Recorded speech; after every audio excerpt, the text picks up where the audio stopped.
Det var första gången vi möttes, våra blickar bara möttes. Kommer du ihåg det igen?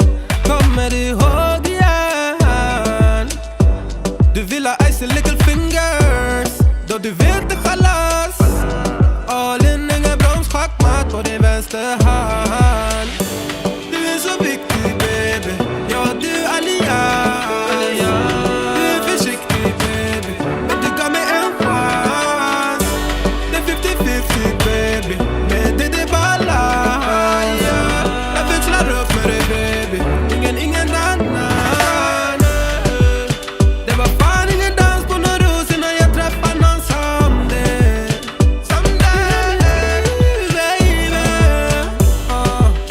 det var fan ingen dans på någon ros innan jag träffade någon som det. Du är mitt liv baby. Aldrig titta på någon annan, varför du med annan? Kom var med mig baby, aldrig lita på någon annan. Finns ingen annan, jag vill ha min chakarinna. Mosa och säg ingen sinna.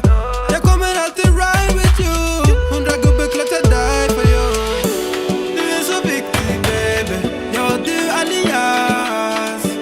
Du är försiktig baby, men du gav mig en chans. Det är 50-50 baby, men det är balans. Jag växlar upp med dig baby, ingen annan. Det var fan ingen dans på någon ros innan jag träffade någon som det. Du är mitt liv baby. Det var fan ingen dans på någon ros innan jag träffade någon som det. Du är mitt liv baby. Visa mig vart du finns. Du kommer väl till min city? Nej, jag vet att det finns. Kom det är bra lives and all nights, yeah. Jag vet du gör mig nykär. Skön social, smart good lady. Jag tvivlar det. Visa mig vart du finns, yeah.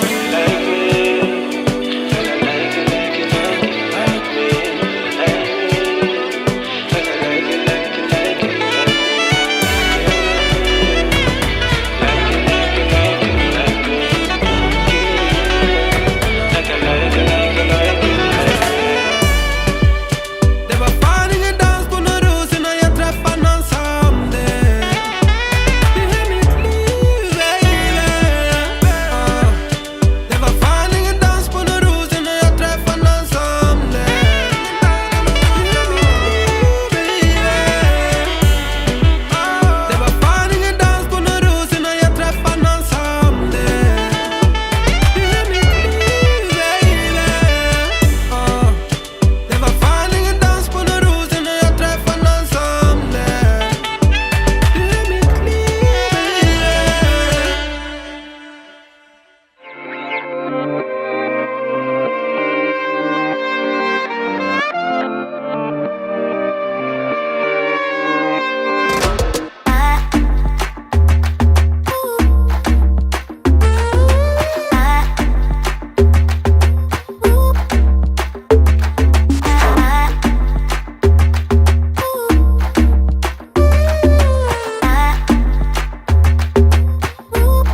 know that in 2016, 66 liters of diesel cost $100?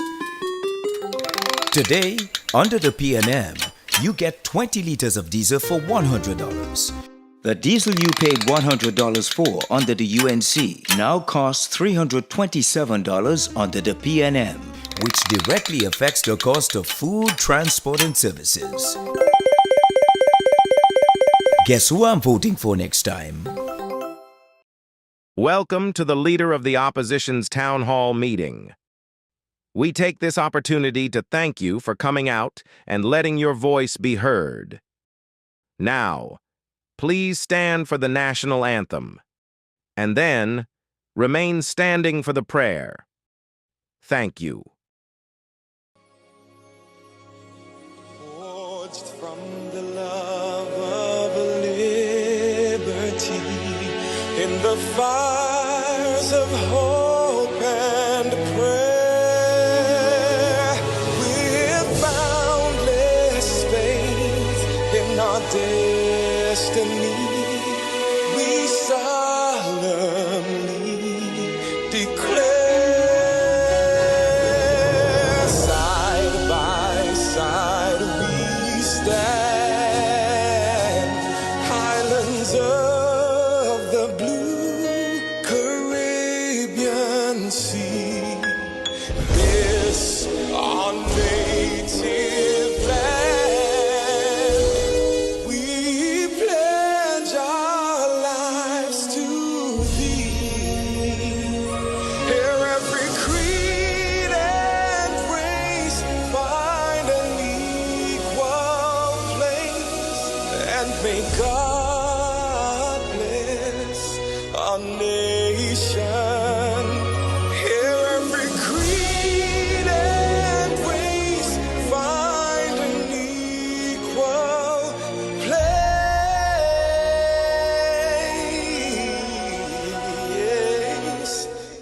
and may God bless our nation.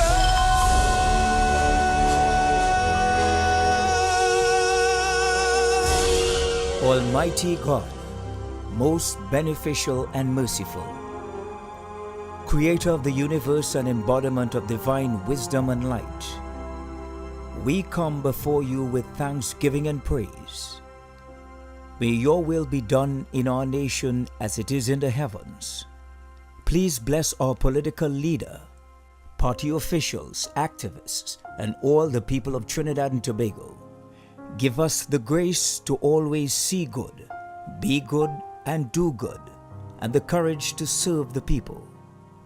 Protect us as we stand against injustice and iniquity, and inspire our endeavors to find the right solutions to the problems that are affecting our fellow citizens. Grant that we may always work together with humility and respect for the greater happiness of all and the honor and glory of our country. The curriculum. Infrastructural challenges. Technology and AI. From Naparima College in San Fernando, this is the Educational Town Hall, moderated by Kamla Persad-Bissessar.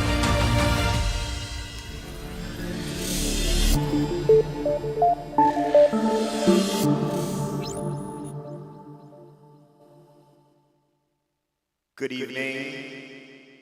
Greetings and salutations to you all here this evening. Before we get into the genesis of this evening's program, on behalf of the Office of the Leader of the Opposition, we would like to send special salutations and greetings to Professor Selwyn Cudjoe. As you are able to join us here this evening, but he has promised His town hall meeting at another occasion. So special greetings to him this evening. Good evening to both members of the viewing and listening public. Good evening to all specially invited guests, members of Parliament, senators, MPs. Special good evening to our audience gathered here. Welcome to another installment of the Office of the Leader of the Opposition's Town Hall meeting coming to you live from the battleground constituency of San Fernando West, graciously being held at the prestigious Naparima Boys College.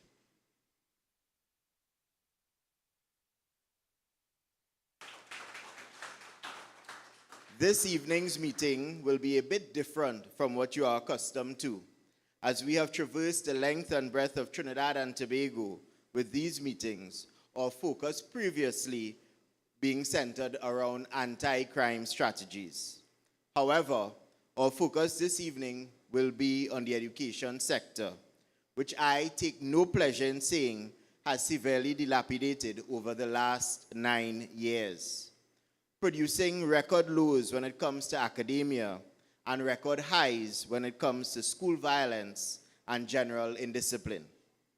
In an ever-changing global landscape, the leader of the opposition has always recognized the need for a robust education system founded on a fertile curriculum poised to produce the best and brightest graduates who can lead not only Trinidad and Tobago, but the world. We should expect nothing less. As part of her many accolades, Mrs. Persad-Bissessar was also a former Minister of Education.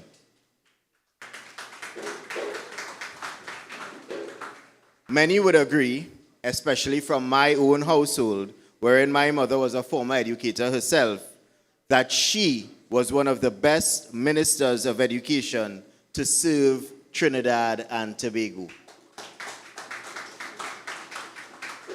Oftentimes spoken from her very own lips, she indicates that education is one's passport out of poverty.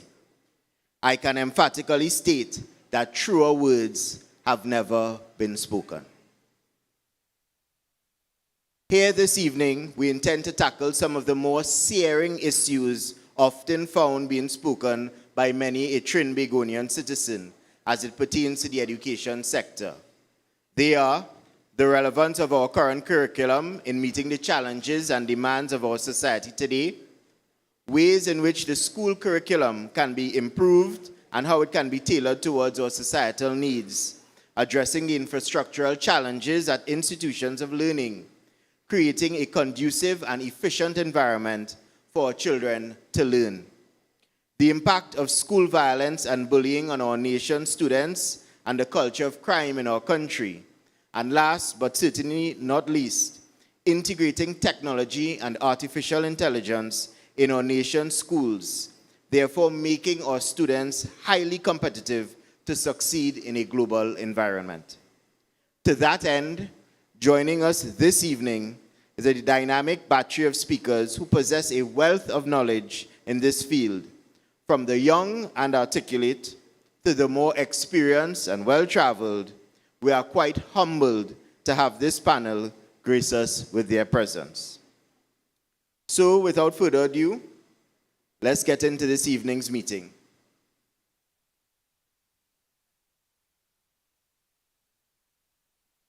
So, as we begin, we will start off with topic one. And topic one consists of the relevance of our current curriculum in meeting the challenges and demands of our society today. Presenting here this evening, we have Mr. Shiva Baliram.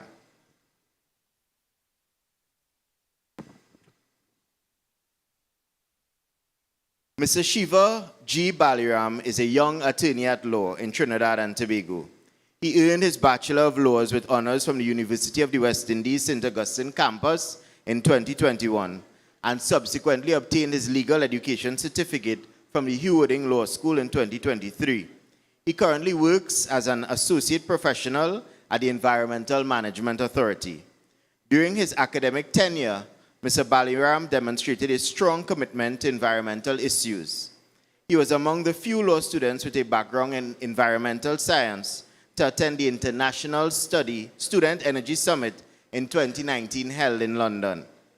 Mr. Baliram also interned at the auspicious and famous world-renowned Freedom Law Chambers, headed by our very own Anand Ramlogan Senior Counsel, where he gained invaluable experience in civil, administrative, and constitutional law, further developing his skills in legal drafting. He has contributed to several scholarship, co-authoring several book chapters and journal articles. His most recent book chapter being entitled Fostering SDGs via Partnership Risk Sharing in the book Energy Law and Sustainable Development Goals, published by Routledge in 2024. His research interests include stabilization clauses, which is also a passion of mine as well too in terms of international investment law, sole risk and non-consent operations. Additionally, here this evening, we are joined by none other than the former principal of this special college, Naparima College, Boys, San Fernando, Dr. Michael R. Dowlath. Dr. Dowlath holds a special place in my heart, as he often says that he's adopted me as an honorary NAPS boy. Dr. Michael R. Dowlath is presently an educational consultant. He retired in January 2021 as principal of Naparima College, San Fernando, and he has served as an educator at the secondary school for 34 years. 20 years as principal, 5 years at the Irie High School, and 15 years at Naparima College, San Fernando. His lengthy qualifications include a Bachelor of Science in Chemistry and Biochemistry, a Diploma in Education, a Master's in Education, a Doctor of Philosophy in Education. Oh God, Doctor. And he's also a Fellow of the Association of Business of London. He has served as a part-time lecturer at the School of Education for over 22 years. Dr. Dowlath is also an elder and lay preacher in the Presbyterian Church. So you can see that we have an excellent batch of speakers with a wealth of knowledge here to present to you this evening.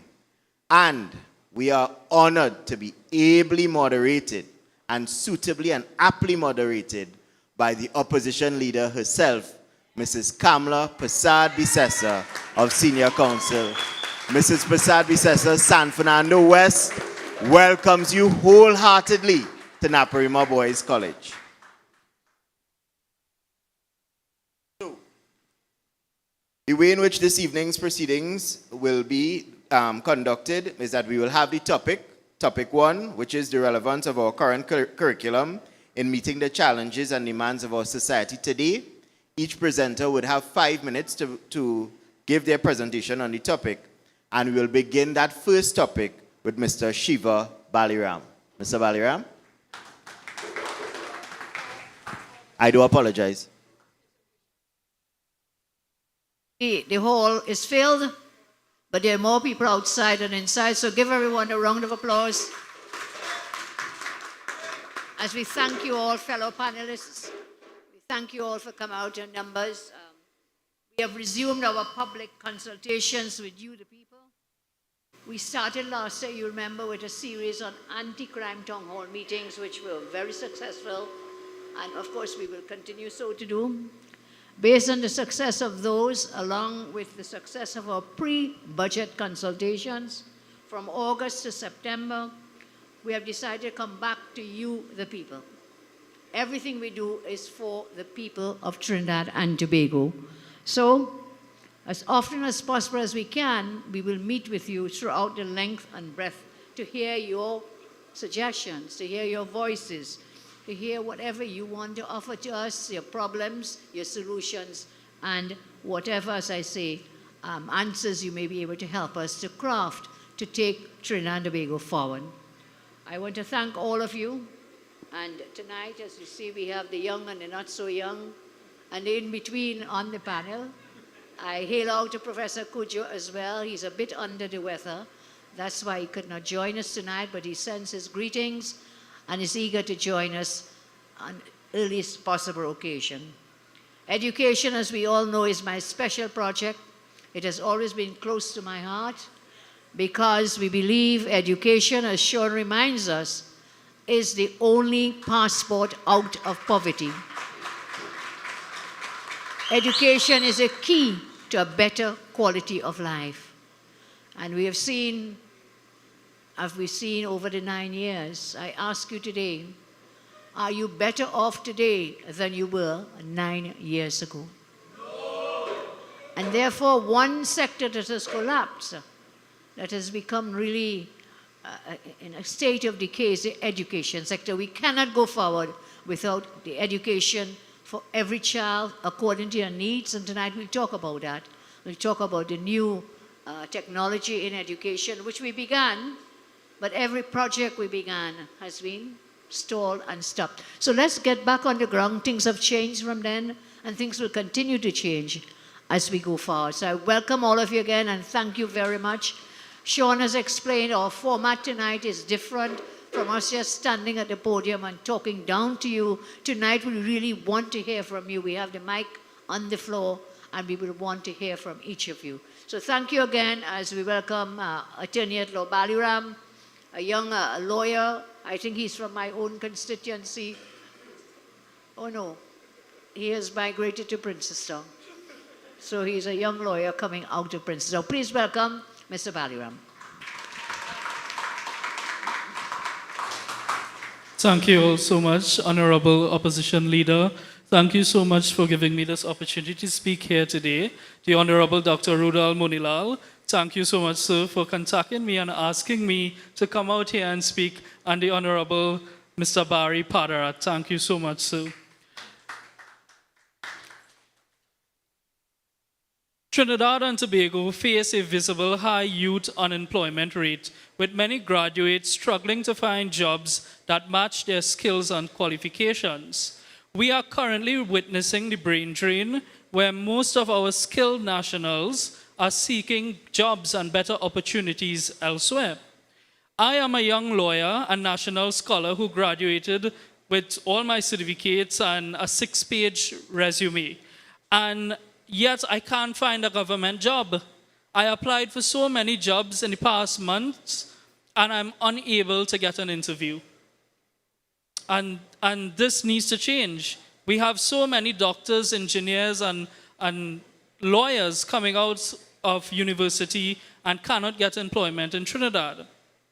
According to recent reports by the Caribbean Development Bank, sectors like IT, renewable energy, healthcare have a critical need for skilled workers. However, current curricula emphasize traditional subjects, leaving students underprepared for emerging fields.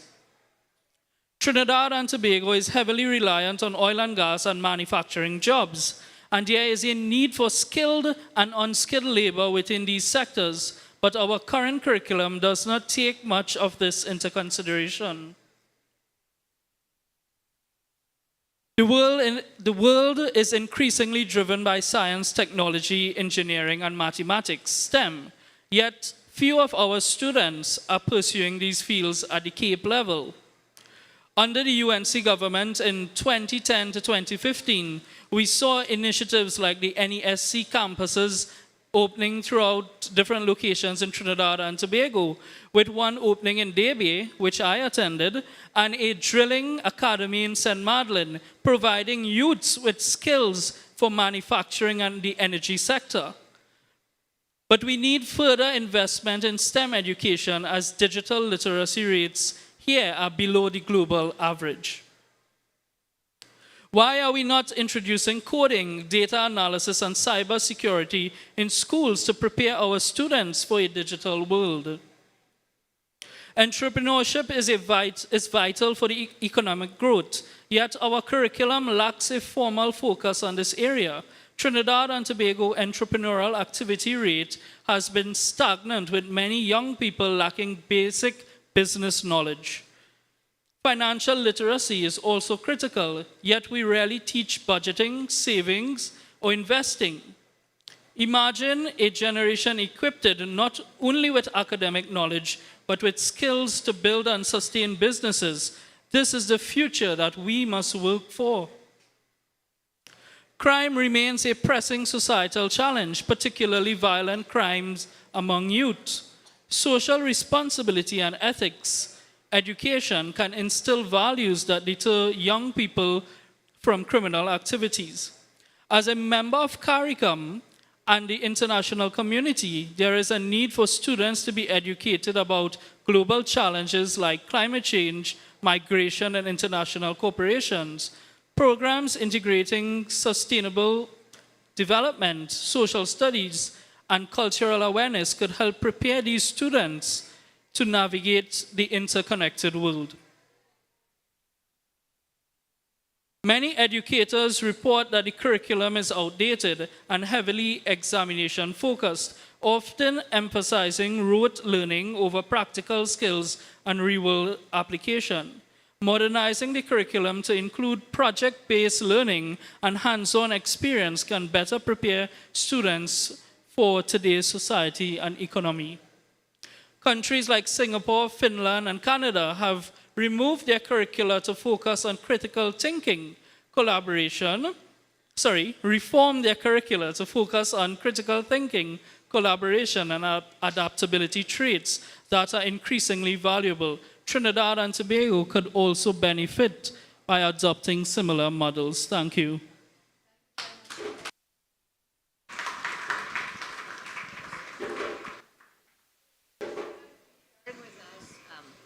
Some thoughts on our first topic, which had to do with the relevance of the present curriculum in meeting the challenges and demands of our country today. We hand it now to Dr. Dowlath, and then we'll take your questions on this first topic with respect to the curriculum and its relevance for development in Trinidad and Tobago. Thank you, Opposition Leader, and to the distinguished head table and all the dignitaries in the audience. I can say, welcome to Naparima College, all of you. And it's a wonderful opportunity for us to discuss and talk about the relevance of our current curriculum in meeting the challenges and demands of our society today. I want to start with a question. What is really missing in the education system in Trinidad and Tobago that has brought us to this point where students are not receiving the standard to which each child is entitled? Is it that we have quality ideas but poor leadership to implement those ideas? In my view, the present curriculum has to be reformed by ensuring the basics are well and assessed to ensure that students are learning at the appropriate level. And so there must be more frequent monitoring the deficiencies in implementation. And I want to propose a special monitoring unit within the Division of School Supervision to check, to ensure that the curriculum is being implemented. And when we talk about a curriculum, we talk about excellence. And excellence is tied to delivering quality education. A nation's children are its future. And how they are educated and trained determines the shape of that future in terms of economic development and social stability. But education, quality education is expensive. Last year's budget, 2023, 8 billion was allocated. This year, 7.5 billion.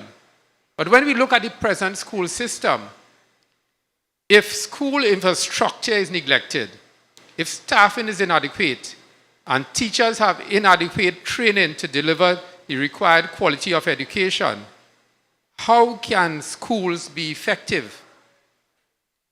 So I want to ask, and my friend Shiva asked the same question, are we developing well-rounded young people by the curriculum? I want to refer to a UNC virtual meeting from June the 25th, 2020, where the leader of the opposition, Mrs. Kamla Persad-Bissessar, spoke about her vision to build an intelligent nation. And that vision for national education is true today as it was in 2020. Let's give her a round of applause for that. An intelligent nation. And the scripture says, without a vision, the people will perish. And when you start, whether it's a curriculum or you design educational institutions, you have to start with a vision. But we must recognize too that the challenges come from the Ministry of Education, which has evolved into a large, highly bureaucratic, complex enterprise. And one of the things, when you want to make change in these large institutions, it's difficult. But could that be, the difficulty be because of the lack of proper leadership? And I asked that question. We will talk a little bit about infrastructure, but I want to make a point about, in some schools in this term, the majority of students were excited to go to school because schools are their home away from home. And some of these school buildings were not ready. Now, I know in Trinidad we love holidays, yes? But not when it destroys the future of the children of our nation. There's one school in San Fernando that was for 3 weeks rotated, where the lower school were going to school for 2 days, the upper school were going for 3 days. Right now, part of the school building is being refurbished. They had to close down for that. How much of the taught curriculum is being missed by these students? And this is why it's so important for children to have their tablets and learning devices so that they can learn from a remote site, even if the physical school is temporarily closed. These devices, actually, when you use them, make you more intelligent. If you do those programs like Duolingo, learn a foreign language, it actually improves your cognitive ability. So I want to say that as we look at the school curriculum, we also want to look at the exam results. Is it that these minimum standards are being met? In 2024, at the secondary school level, 45.55% of the students who sat the exams received a full certificate. That is 6,393. But in 2019, you started off with 18,844 students who passed the SE exam. What happened to that 13,451? So when you look at it, 1 in 3 students actually achieved the minimum success. And we haven't started to talk about curriculum improvement and things like that, and how the curriculum can meet the needs of those, I worked it out, 68%. So I want to say, and I know my time is up now, that I want us to think about it. What is missing from the curriculum of the existing education system? Thank you very much. Dr. Dowlath, and do we take any questions now, Sean, or do we move on to topic 2? All right, Sean has suggested we go on to the second topic, because that topic is related to the first one, and that second topic has to do with ways in which the school curriculum can be improved, how it can be tailored towards our needs, how to address the infrastructural challenges at institutions of learning, creating a conducive and efficient environment for children to learn. So we go back to Mr. Baliram, please. Thank you. To meet the demands of technology-driven job market, the curriculum should place more emphasis on science, technology, engineering, and mathematics. This can be achieved by offering dedicated courses in coding, robotics, data science from an early age. Teaching entrepreneurship from primary school fosters a mindset of innovation and self-sufficiency. Financial literacy programs can include topics like budgeting, investing, and savings, which are essential for responsible economic participation. There also needs to be a focus on critical thinking and problem solving. We need to move away from rote memorization to project-based learning, encouraging critical thinking and creativity. Subjects like social studies and environmental science could be taught from or through community projects, debates, and research assignments, helping students develop skills that address societal challenge like crime and environmental degradation. For students not inclined towards traditional academics, the curriculum should include options in vocational and technical education. Fields like plumbing, electrical work, agriculture, and sustainable energy can prepare students to enter the workforce directly after school and address the country's need for skilled tradespersons. Schools should also be equipped with reliable internet and smart boards, particularly in rural areas where digital access is limited. Tablets and other digital tools can enhance learning, allowing students to access global resources and participate in online learning modules. In fact, between 2010 to 2015, over 95,000 laptops were given to students in Trinidad and Tobago. I benefited in 2012 with my laptop I received from the laptop program the Honorable former Prime Minister gave. Hundreds of students across Trinidad and Tobago benefited from this program. We had the opportunity to take the computer home and use it rather than going to a computer lab and having to pay. Hundreds of students across Trinidad and Tobago benefited from this program. We had the opportunity to take the computer home and use it rather than going to a computer lab and pay. I don't have the computer. I actually donated my computer to a child, recycling it. Thank you so much, Mrs. Persad-Bissessar, for investing in youths and exposing us to technology from as early as Form 1. Thank you.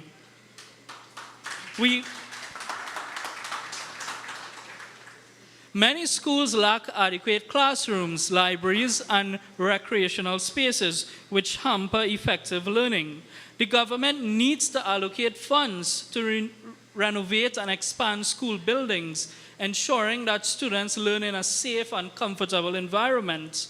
Look at St. George College, for example, where over 10 million taxpayer dollars was spent and it's still flooded. This resulted in loss of valuable classroom hours for students. Even my secondary school, Debe High School, used to flood around 2008 and 2010. But thanks to the Honorable Dr. Rudal Munilal, he ensured that the drainage was fixed, and up to this day, it never flooded. Do you know that between 2010 and 2015, the Honorable former Prime Minister had 93 new schools constructed, 91 schools were left under construction, and over 4,500 repair and maintenance were carried out in schools around Trinidad and Tobago. Ladies and gentlemen, today, look at UE Campus Debe. Despite millions of dollars being spent to build it, due to politics, the project was left incomplete. UE Debe Campus would have benefited hundreds of students, including myself. We would have saved thousands of dollars on rent, and more jobs would have been created in the southern area. Moreover, 125 secondary schools and 337 primary schools, new and upgraded computer labs were built by the UNC during 2010 to 2015.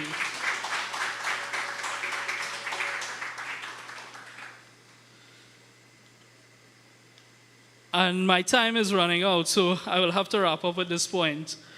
Teachers should also receive training in modern teaching methods, including the use of technology and student-centered learning approaches. Thank you.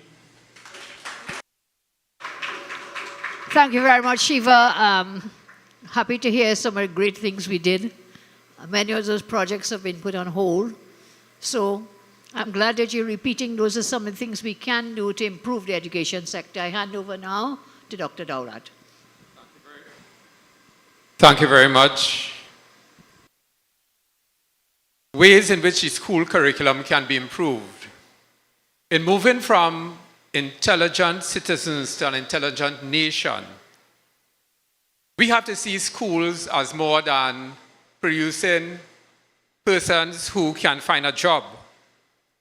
Schools must develop young people who are socially responsible, who can not just adapt to change in the society, because some changes are not good, but they must themselves become change agents. And I want to congratulate all the young people who are here, who are standing up for change. I see past students from Naprima College, Irie High School, And I want to say that we have to recognize that social responsibility is a means of achieving sustainability in a society. Key principles like accountability and transparency are really, really important if you develop young people through a well-thought-out curriculum. So the school curriculum must go beyond developing the intellectual and technical skills. You have to have all of these approaches where they get authentic experiences. They get involved in charity. They get involved in volunteerism. They learn to support key issues like the environment. Today, in Azerbaijan, the capital Baku, the United Nations COP29 conference has started. And it will discuss all of the issues involving climate change, global warming, and things like that. The discussions will impact on policies according to clean energy. This year is the hottest year in the world. Our CXC curriculum concentrates a lot on the Caribbean and goes from Guyana up to the Bahamas and Belize. Our young people must be exposed to these international fora. What's happening if this year is the hottest year so far? Farmers, food production comes into question. So is it now that when we look at our food import bill, which is about $7.3 billion, is it that the school curriculum must have an emphasis on agriculture and food security? So when we think about changing the school curriculum and the focus, we must understand that our students must spend more time out of the classroom than in the classroom, so they could get all of these authentic experiences. And I want to talk a little bit about fitness of purpose and fitness for purpose. I remember there's a school down in Debe, and I think the motto is aim high. And this is something we have to remember. When you're looking at the kinds of graduates you want from our school system, whether it's from early years go up to tertiary, you want to ensure that the institution itself would have those mission statements that will be aligned to standards that would produce high-quality graduates. And so, yes, let's come back to the bread and butter issues. In schools, we realize that our graduates, many of you are managers here, when you interview them, they don't have the skill set to be employed. We have to teach employability skills. We have to teach them about financial literacy, critical thinking. My friend Shiva spoke about that. But they have to go beyond critical thinking, because then they become an armchair expert. You have to be a problem solver. You have to go out and show that you can solve problems.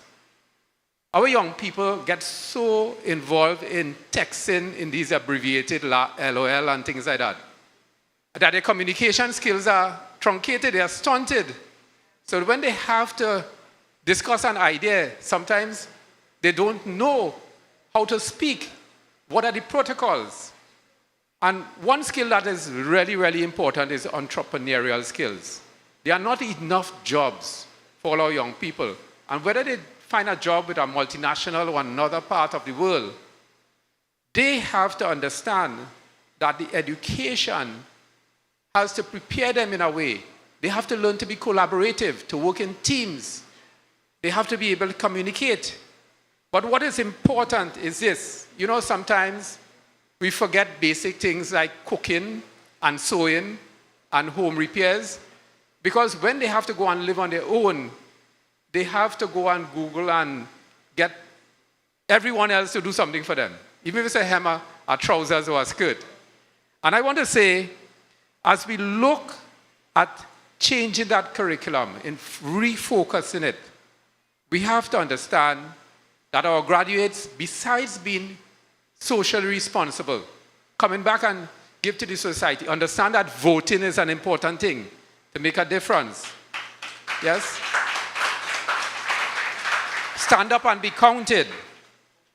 That they must be trained to be career ready. They must have job market relevance. They must know how to understand the variety of career paths that are available for them. So if they wanted to be a medical doctor and that path was blocked, they could take plan B.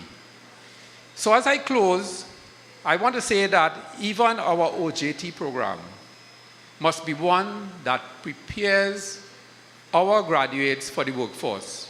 Thank you very much. Thank you very much, Dr. Dowlath. We're listening tonight. I'm listening because I'm here to listen to all of you. As we plan our education manifesto, we have some thoughts which we'll share with you. But I think we should give it up for Dr. Tim, who also helped us a lot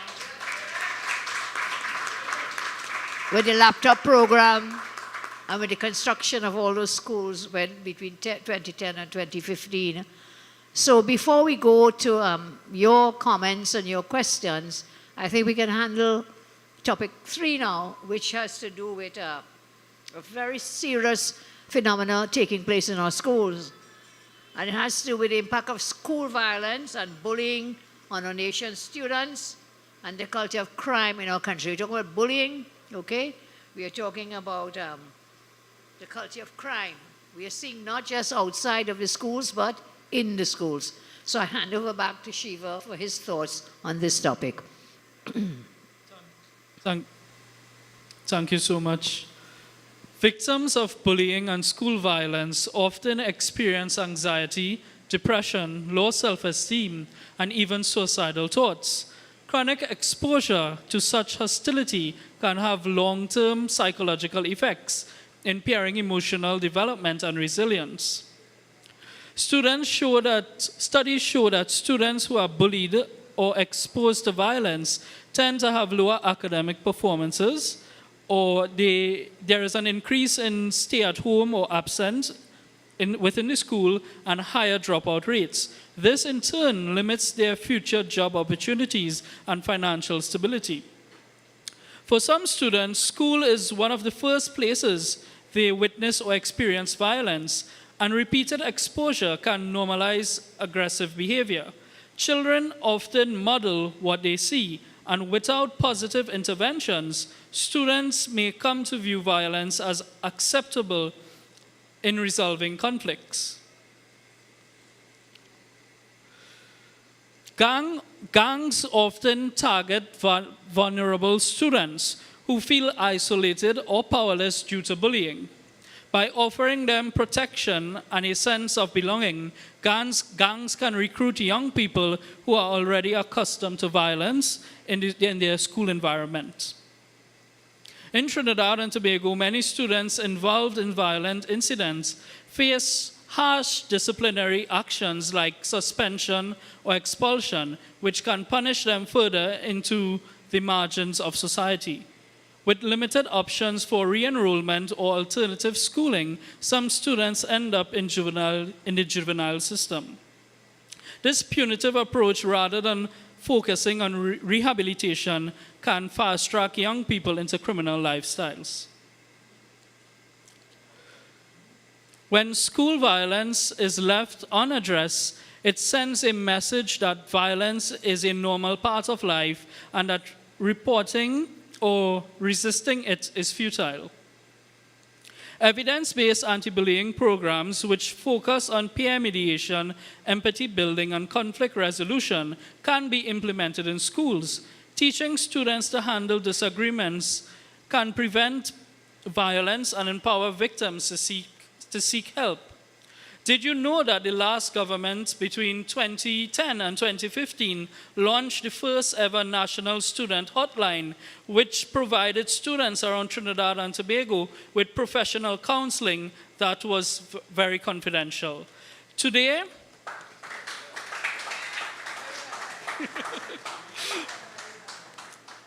I am not even sure if that free talk number is working.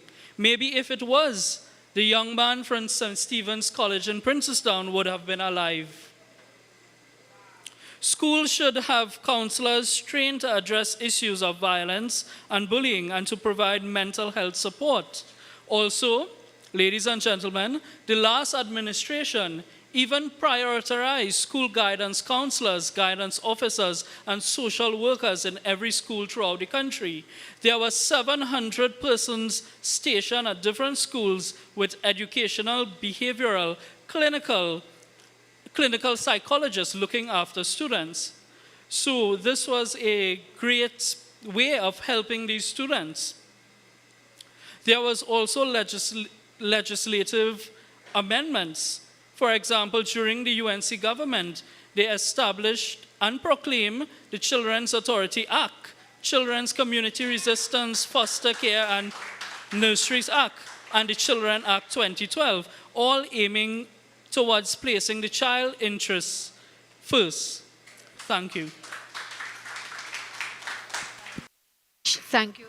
Very impressive record indeed. Thank you, Shiva, for reminding us of some of the good things we can do again as we turn over now to Dr. Dowlath. Thank you very much, Leader of the Opposition. I want to thank Shiva for doing a lot of the background research there. I spoke to quite a few principals, and I'm going to give you some feedback on the recommendations they have made so that we can alleviate this issue of school violence and bullying. These principals spoke about school supervisors leaving their air-conditioned offices and coming to PTA meetings and talking to parents and letting the parents know about the consequences of bullying. They spoke about having contracts with parents about their code of conduct for the students and also for parents, including a zero tolerance for indiscipline and violence and bullying. Now we have parents leaving a meeting and going outside and planning other parents and fighting and things like that. So it has to include the behavior of parents. They recommended to open specialized centers in each educational district with trained personnel such as guidance officers, special education personnel, a member of the Trinidad and Tobago Police Service, and social workers to deal with disturbed children and children who are suspended. So this means that there must be an increase in the number of guidance officers and social workers, and Shiva spoke about that. They recommended a policy of the People's Partnership Government after school program and homework centers. Dr. Gopi Singh, I think, was the one who championed that one. And have personnel, let's congratulate him for that. And have personnel to manage these programs that include some retired teachers, and there are a lot of qualified people who are on the merit list in the Ministry of Education waiting for jobs. Let them get a taste of what it is to educate young people. And these persons can help with the extracurricular activities, including scouting and Girl Guides, and even assist the children with homework. And so it's really important for us to understand that our students, sometimes they come from single-parent families, and therefore, when they go home, they don't have any support. So it's important for schools to extend that kind of support. They spoke about ensuring the use of the discipline matrix and the national guidelines for addressing indiscipline by reintroduction of the community police and a functioning child protection unit. They spoke about ensuring that every school has adequate security personnel to support the administration and teachers. And a very significant point that Shiva made was this: we have to consider the students' mental health. And therefore, in every school, you have to establish a comprehensive mental health service that every school can access, all students can access. And that's where that hotline comes in also. And I think that's a very important recommendation. And so many students are afraid to talk to their teachers, are afraid to talk to their friends. They need somebody who is independent and who they know that they can trust. And we have to make the awareness increase to a super high level. We have to have these anti-bullying campaigns. We have to strengthen all those programs. We have to support our teachers and administrators in creating that safer and more supportive school environment to ensure safe and secure schools. Thank you very much.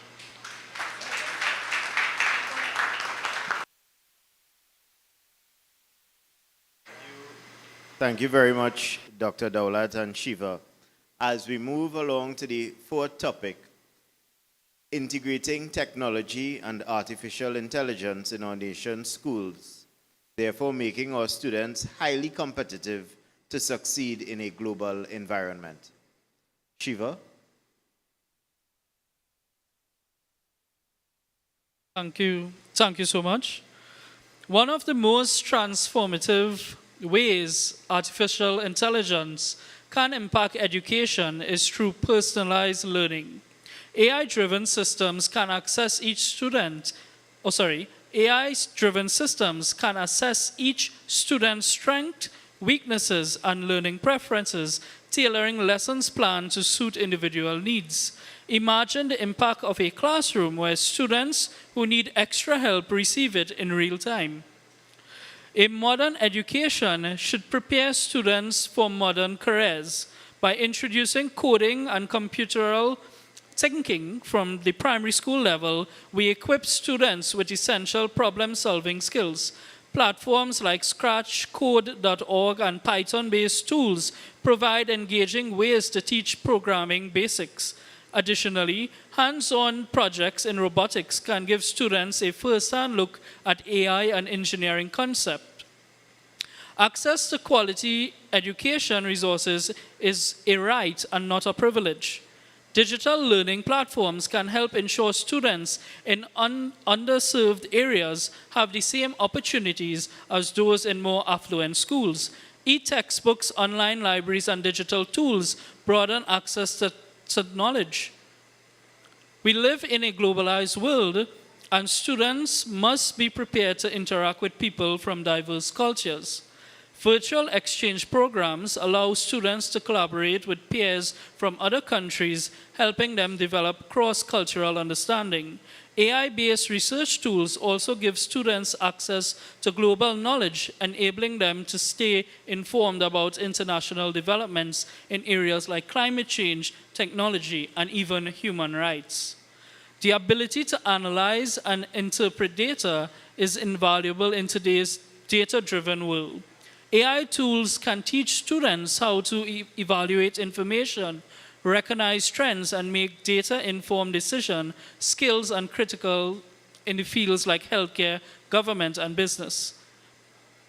AI can also support our educators by streamlining administrative tasks. By automating grading, attendance tracking, and scheduling, we can reduce teachers' paperwork, allowing them to focus on more personal interactions with students. Of course, integrating AI in education comes with challenges. We must ensure our schools have reliable infrastructure, such as internet access, as previously mentioned, up-to-date hardware, and secure data storage to support digital learning. Teacher training is essential. Educators need ongoing professional development in AI within the school system. Finally, cybersecurity and data privacy are crucial in the education system. Thank you.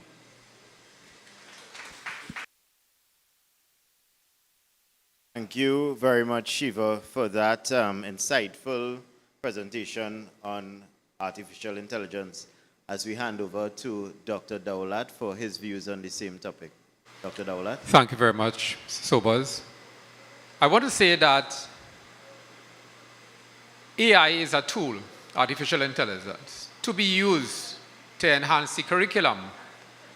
And so as we look at aligning education with the demands of the 21st century, the job market, we want to look at even our local resources. We want to look at what exists in Trinidad and Tobago. What are we training our graduates for?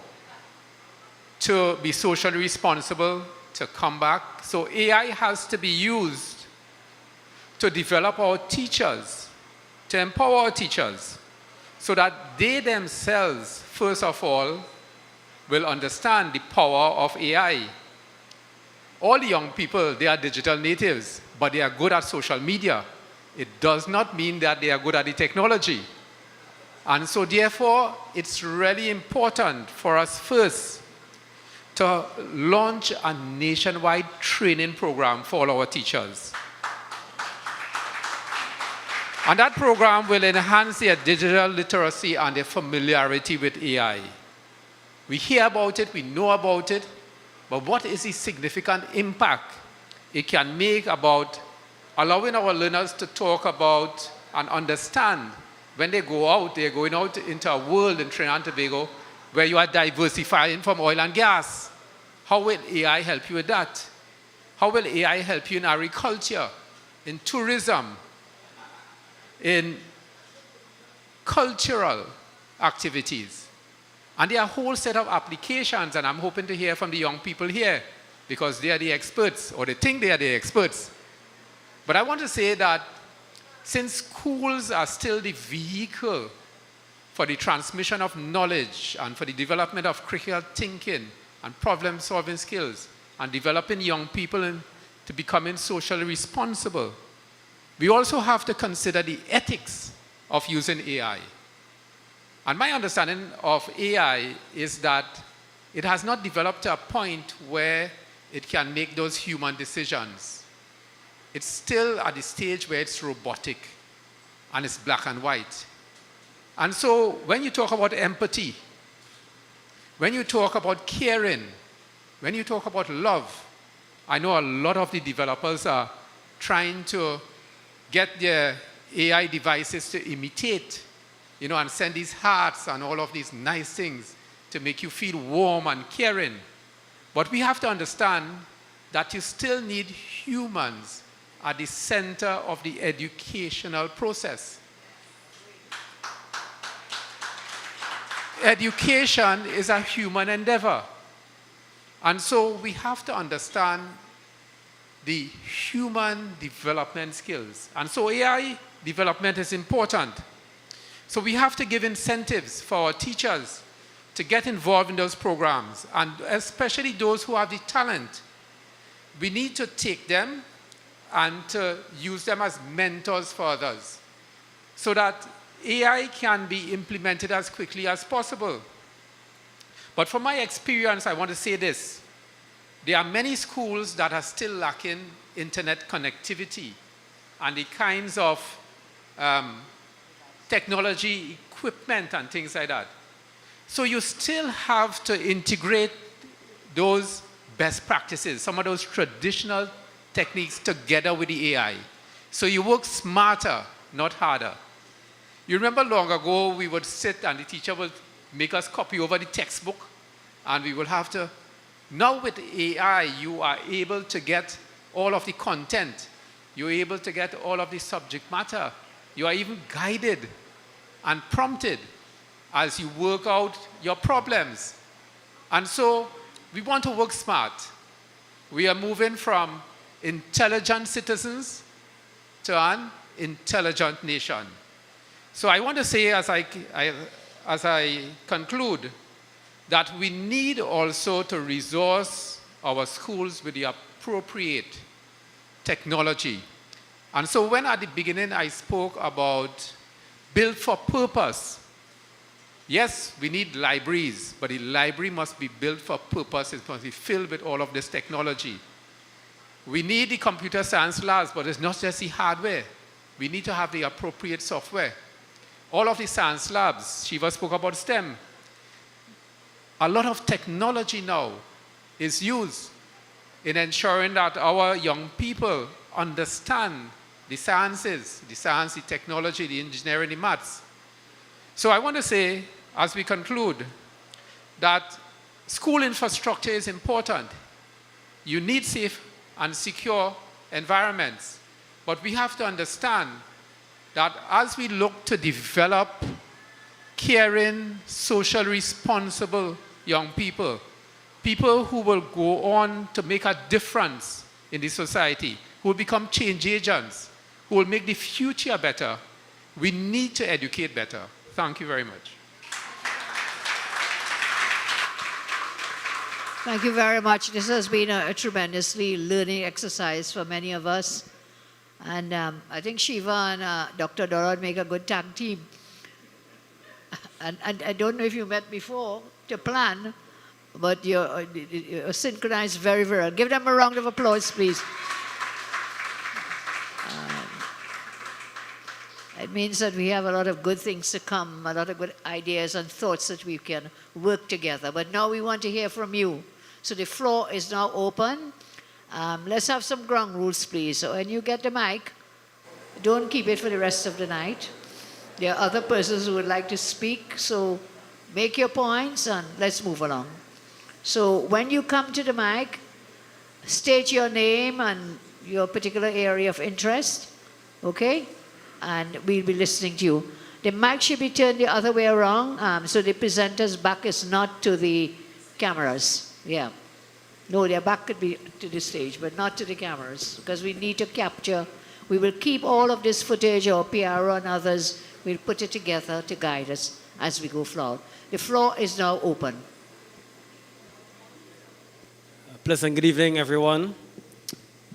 My name is Vincent Ramuta, and a proud product of Dr. Michael Dowlath. He was my former principal.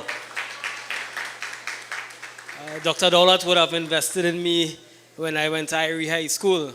And presently, I'm a young educator in the education system, and all the topics, there's flashbacks of what's presently happening. In regards to our social responsibility from an educational perspective, we are lacking programs, youth programs, and rightfully, as they would have said it, we are not investing enough in our teachers to deliver youth programs. We are not investing enough in the technology to make teachers work easier to assist the students. Just imagine you are in a classroom and we are still doing chalk and talk. When they go home, they are working their fingers faster on the computers than what the teachers are delivering in the classroom. And that is the shortfall of where our education system has lied. Now, in the responsibilities of social development, right? And I want you to understand that our students are lacking resilience. They are lacking leadership. Where are they going to get that from? Right? When we talk about academic excellence and shaping our students, how are we shaping them? Are we shaping them to be responsible and compassionate citizens? Is that the outcome? Is that the outcome we want for our students? It's not. Reality saying that we're not giving them that opportunity. How many responsible students or responsible citizens are going to become like myself if it wasn't for Dr. Dowlath investing in me in Irie High School? And I'll tell you, when Dr. Dowlath was the principal in Irie, he invested in all his students. Have you ever seen a principal come outside and play table tennis? or go out in the cricket field and in the hot sun with intercall going on and cheer his team wherever they go. That's the kind of principles we need now. When I was a student at Irie High School, and the curriculum offered for instruments and cultural diversity, Dr. Dowlath invested in a particular parent group in 2005. And in 2005, under Dr. Dowlath, we won that competition because he gave us that motivation and that drive to keep going forward because of that social responsibility he had for his students. After passing with a full certificate in Irie High School, right, I could have gone anywhere. But if it wasn't for Dr. Dowlath in that direction, and what they are speaking of now is what is needed more now, because our education system is failing our students day by day. We need to invest more in our youth programs. We need to get our homework centers up and running, invest in institutions that can provide assistance for our homework centers, scouting, Girl Guides, get them involved in our programs. Thank you very much.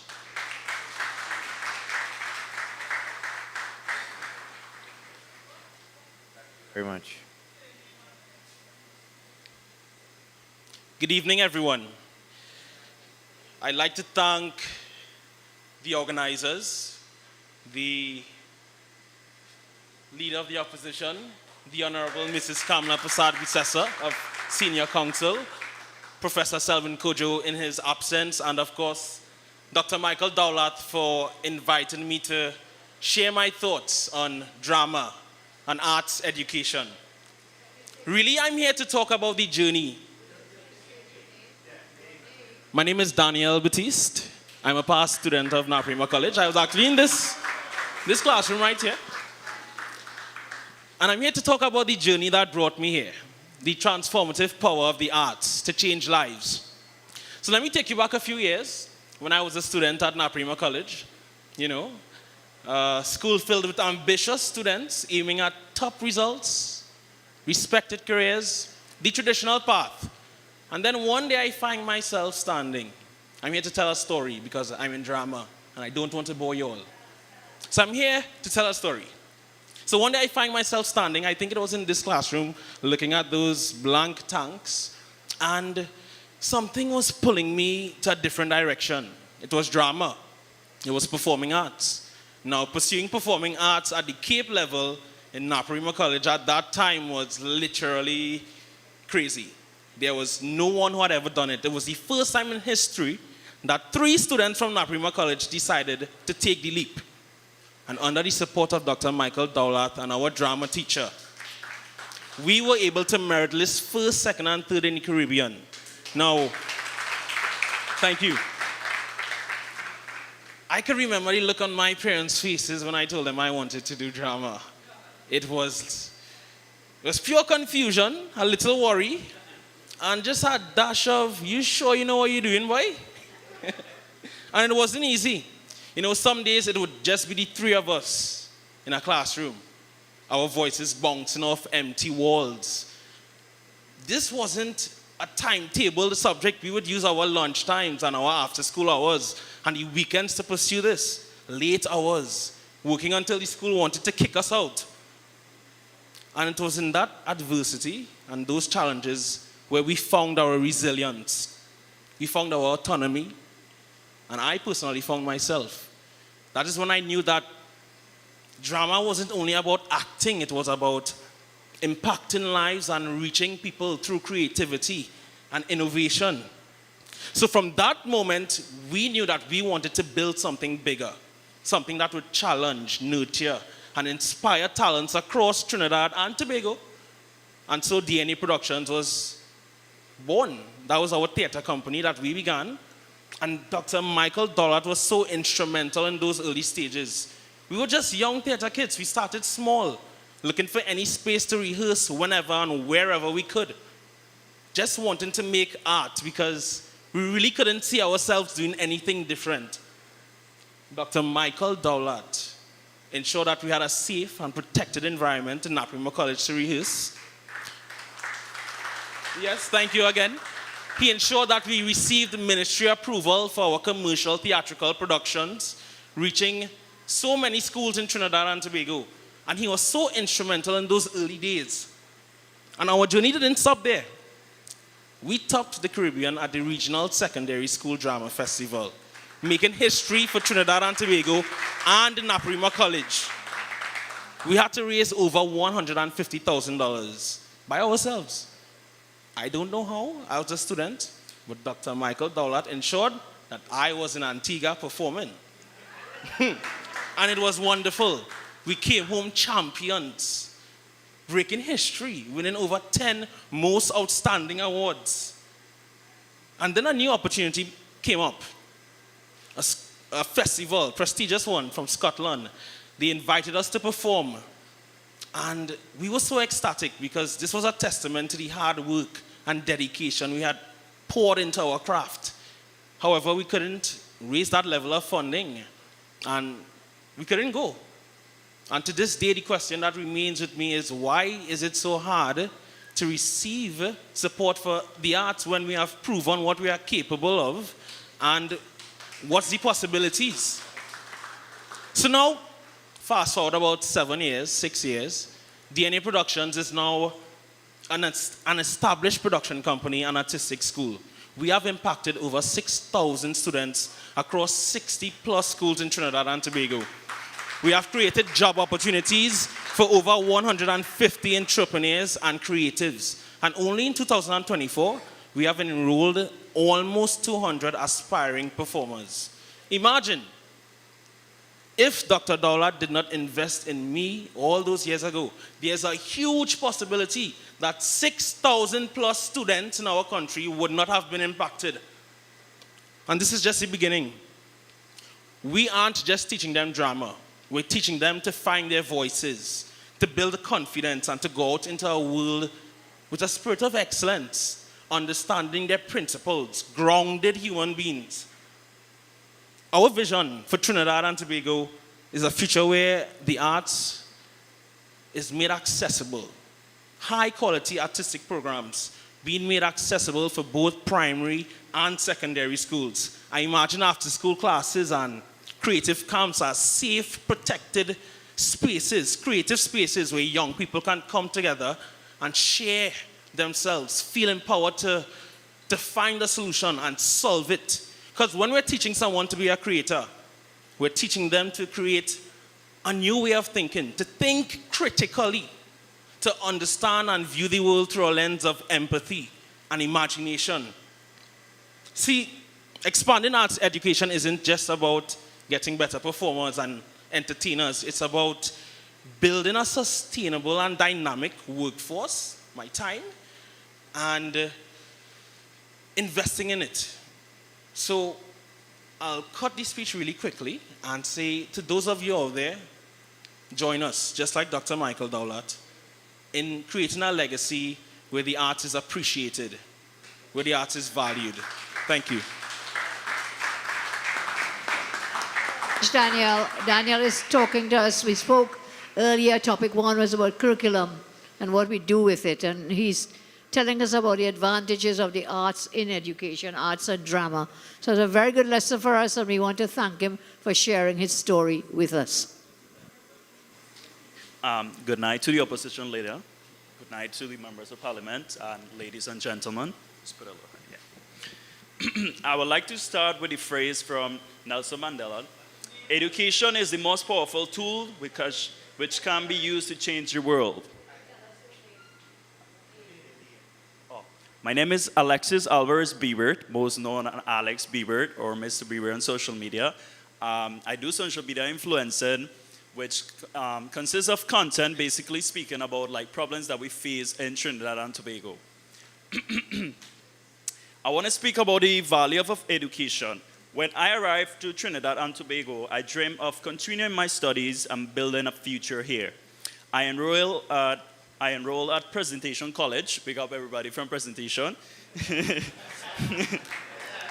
But due to my status, I face a harsh reality, right? I couldn't continue my studies, and after a short period of being Presentation College, I was kicked out of the school.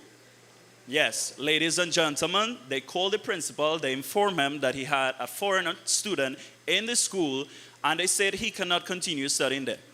And luckily, I had the opportunity to also go to a private school afterwards, which is something that not everybody could afford, because as we know, education is very expensive on the private sector. Today, many migrant children face the same struggle. They're here, eager to learn, but without full access to public education. They risk being left behind. Offering these children a chance is also an act of kindness. It's an investment in our society. Educated individuals are less likely to turn to crime and more likely to contribute positively to our community. By opening our school students, we give them fighting chance and in turn build a safer, more prosperous Trinidad and Tobago. Thank you very much. Very much. Alex has raised an issue, and it is a controversial one, which is the issue of education for migrant children. The UNC has already indicated that we have no objection to migrant children being educated in Trinidad and Tobago. We understand that our own diaspora, so many have left Trinidad and Tobago, so many persons have taken their children to other countries, and they were blessed in some of those countries to have received an education as migrant children. So it is with open arms that we will welcome the migrant children. But before you go, Alex, before you go, the migrants also have a duty to Trinidad and Tobago. So whilst we offer and say yes to the education, then the migrants also have a duty to say no to crime, no to bullying, no to all the things that are bad. So one hand doesn't clap, the two hands will have to come together for us to have a beautiful, prosperous society. So I thank you for your contribution, Alex. Thank you. The mic is open. I would like to add up something to it, and I think this is a problem that we all face in here in Trinidad and Tobago, is that my original career is mechanical engineering, right? And I haven't been able to find a job in the field itself in this country. What did I do? I have to find my way going into entrepreneurship, right? And I end up being a barber with a whole diploma into barbering, which is, it's mind-blowing, I know, but it's the reality we're facing right now in Trinidad and Tobago. Well, that's congratulations, and this is what I think both Mr. Dowlath and Mr. Baliram was saying. You have to, when you can't find the road there, you find another road, you get an alternative, and you go into entrepreneurship. So I wish you good luck. I think a lot of the guys here need a haircut right now, so we recommend you as their barber. Enjoy the rest of the night. The floor is open. Hello, good night to everyone.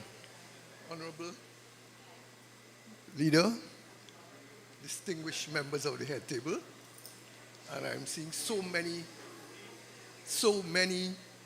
politicians. I recognize Dr. Tim from the old days in education, even though I am old enough. Sorry. Yeah. Sorry. Yeah. Yes. My name is Persad-Bissessar. I am a PhD scholar who returned from the United Kingdom. I was sent by the government to look into solutions to the whole issue of technical vocational education and training. As a former principal of the MIC Technology Center and resigned as the projects manager. I looked at different avenues into the whole issue of where technical vocational education was going and where we wanted it to head. As a consultant myself, I spent 3 years in the Bahamas looking at avenues to link technical vocational education with the eradication of poverty. I wrote several articles on it and in the process of completing a book called Creating a Country Without Poverty. So that's my background, and basically this is where I started my whole program. I'd like to recognize Miss Angela Billy as well, who is always there with me from before. Ravi, I am seeing faces that I know very, very well. And, well, everybody knows, the whole of Trinidad knows Dr. Rudolph Munilal and the rest of. I was there with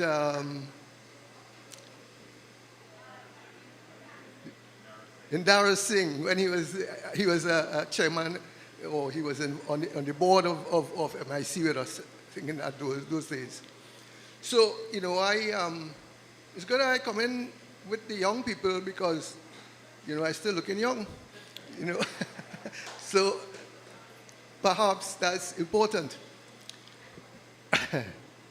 I was listening to the whole discourse with the general head table men, and I was formulating in my mind there is a lot of what to do, but we need to know how to do it. And perhaps this is one of the things I set my own institute up now, because I realized that the education system, there were flaws in it and there were gaps that were missing. Let's take, for example, the normal homework center. I set up my own homework center because I was talking about it. I heard Dr. Tim talk about several occasions. But bringing children into the system and doing the same thing over again wouldn't change the outcome. It's doing the same thing over and over again. There were dimensions of the education system that is still missing. And one of the areas that we have established in the system is that whole concept of diagnostic testing. Because if you cannot diagnose, because you have a lot of doctors here, if you don't diagnose what happened, how are you going to prescribe a remedy for it? And that concept is starting to work. I have established it right down the road there at Berger's building, and I'm looking for support from the population itself, because education it crosses the barriers of time and space and everything. So we need to get involved into getting the things that we want, and you know, for our leader, our opposition leader, I think he should have to get on like Mr. Trump now and write executive orders. He said, put back the Bibles in school and in homes. How are we going to learn about ethics and so on? Simple solutions. How are you going to change a person who is one gender into the next one? You're born a certain way, how are you going to change it? Those things are controversial, but this is what he's saying. And we need to get to the heart of things and do it. Thank you They so asked much. me when I left MIC, they told me, they say, what is you going to do? I say, I'm going to set up my own institute. They say, you alone? I say, yes. I say, what's going to happen? Everybody is going to follow and support what we do. Thank you so much, Mr. Jagasa. So We I want to say appreciate thank you again. Thank you very much. Good luck. I'm always here to assist, and I hope to see Thank you all. very You're much. welcome. No problem. You made a very important point. When you talk about diagnostics, a very, very crucial point. And I want to tell you, one of the things in the UNC Education Manifesto is utilizing trained people. We know there are about 500 doctors who have been trained and cannot get a job. I have a proposal that we will place a doctor either in a cluster of schools, or in the larger schools there will be a doctor and a nurse in every one of the larger schools. In this way, we can pick up early signs of physical disability, mental disabilities, but we can also pick up issues of abuse. Physical abuse, bullying, sexual abuse, those doctors can be there on a regular basis. So this is one of the things, and I thank you for your suggestions. And we did have someone to speak tonight, I think doctor is still working it out, of somebody talking about religion in school. We must have religion in the schools. So you gave us two very important points. You're pushing an open door. Doctors in the schools and religion in the schools. I thank you. Floor is open again. The Honorable Mrs. Persad-Bissessar, distinguished members of the panel, ladies and gentlemen, good evening. I am Patricia Eversley, a retired educator. I taught briefly at the secondary level, and most of my teaching career was at the primary level. Within the last 10 years, before my retirement, I had the fortunate experience of teaching with one Mr. Raymond Surujbali when he was the acting principal at Pleasantville Government Primary School. He's now the principal at Macaulay Government. I wish to coalesce some ideas from topics 2 and 3, the violence and indiscipline and the curriculum. The violence and indiscipline in schools, symptomatic of student frustration. There are some students who cannot manage some aspects of the curriculum. So maybe we broaden the opportunities to excel in sport, culture, physical education, dance, and drama. I know former Education Minister, Dr. Tim Gopi Singh, attempted to address this with the CAC. So we do this by creating, expanding, and strengthening network linkages and collaborative systems between the Ministries of Education, the Ministry of Culture, the Ministry of Sport, and, where and when necessary, the Ministry of National Security, my lot and my part for both males and females. Thank you.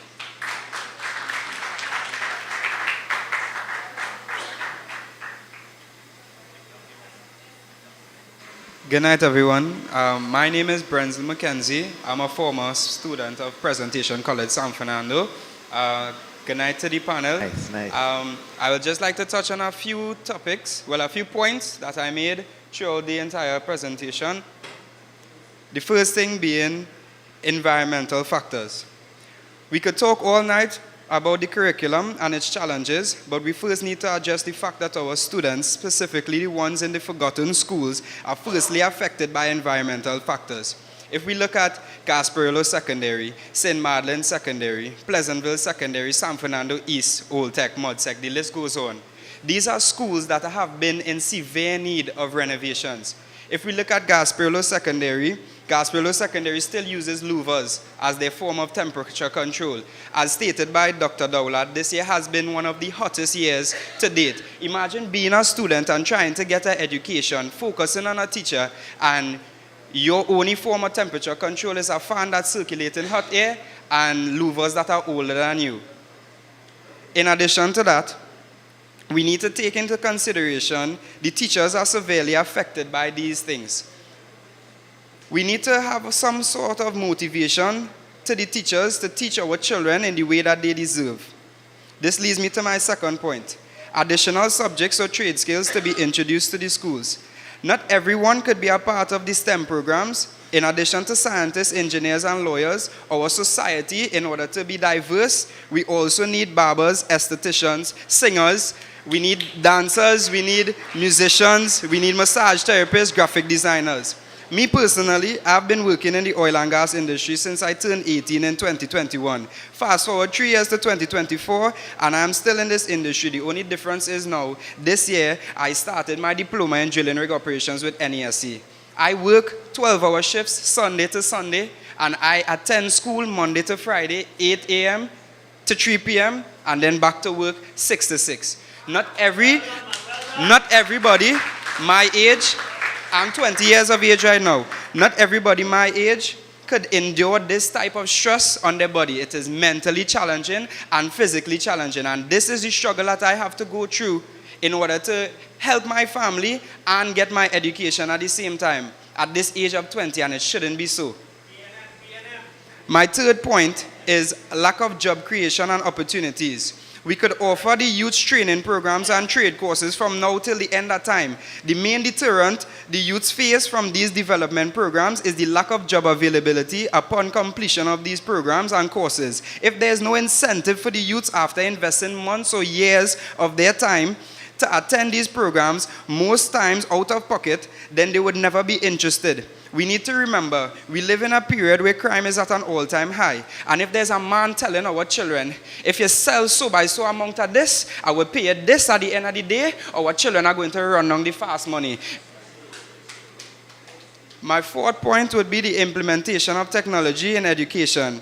I was blessed with the opportunity to attend Presentation College. Luckily for me, I was given some of the best, if not the best, teachers and support system throughout my secondary school life. But not all students are or would be as fortunate as I was at Presentation College. This was a shining example of how possible a hybrid learning system could benefit our society. But as most things in Trinidad and Tobago under this current administration, we go 2 steps forward in development and 10 steps backward. Yes, online learning had its challenges, but countries like Ireland, Singapore, Canada, and Germany, just to name a few, have seen great benefit with these systems. We are all human. If they could do it, then so can we. It's all about ironing out the fine details. In conclusion, apart from the poor leadership challenges we face, there are a number of other issues and challenges that desperately need solving in order to properly fix our education system for the betterment of the upcoming generations. Thank you. I'd like to conclude with this.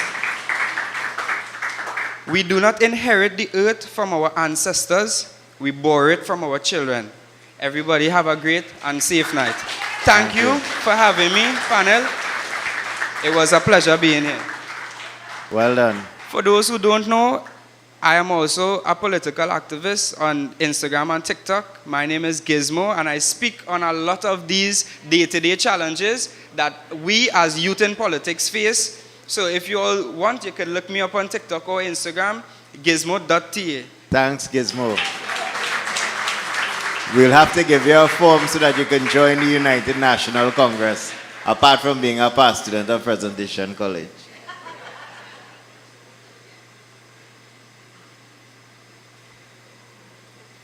Good evening all, and a massive thank you to the opposition leader, the Honorable Mrs. Kamla Persad-Bissessar, and the Office of the Leader of the Opposition.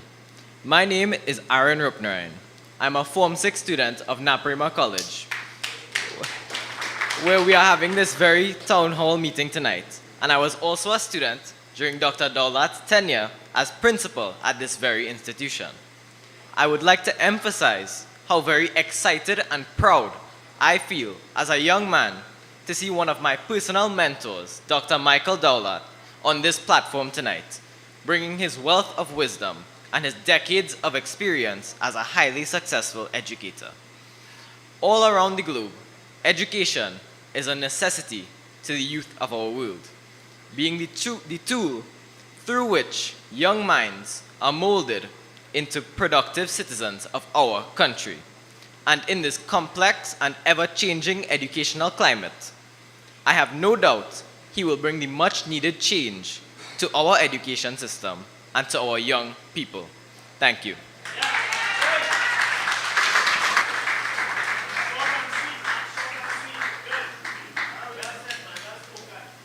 Good night, everybody. I would like to begin by thanking you, Mr. Kamla Persad-Bissessar, the next Prime Minister of Trinidad and Tobago, for putting in place Mr. Rudal Munidal for the Oropouche East constituency. I am Sheldon Ramdan from Barrackpore West Secondary, and we won last week our second in a row debate competition under his leadership. But thank you very much for that. So firstly, I would like to talk about, you all mentioned STEM, but we can talk about STEAM, where we can incorporate arts into it, where we can have students in Trinidad and Tobago have scholarships in music, dance, and drama. Secondly, the e-textbooks program. I was informed by reliable source that you had an e-textbook program that was about to begin, but when the other government overtake, they shut it down. Hopefully, when you come power next year, we get it back, hopefully. Thirdly, the UE campus. I am currently in lower 6, so when I come in power next year, the following year I'll be able to go UE campus in DAB once you're back in power. And thank you. And lastly, the rehabilitation center. I don't know if Trinidad and Tobago have one, but we need rehabilitation centers to help the youth in Trinidad and Tobago to get back on the right path, because one is not enough. We need to get many in Trinidad and Tobago, because in 2010 to 2015, I think one of your motto was no child left behind, and I think 2025, that should be one of your motto as well. In conclusion, the United States of America may not be ready for a female president, but Trinidad and Tobago is ready to welcome our 9th female president of Trinidad and Tobago, Mrs. Kamla Persad-Bissessar. Thank you very much.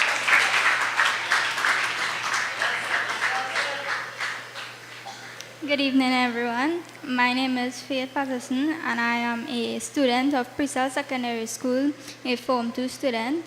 I have not been able to go to school for the last 6 weeks because of a rat infestation in the school. I am being disadvantaged because when it's time for exam, nobody wants to know that I was not able to go to school, and I am now have to put a burden on my parents to send me to private lessons.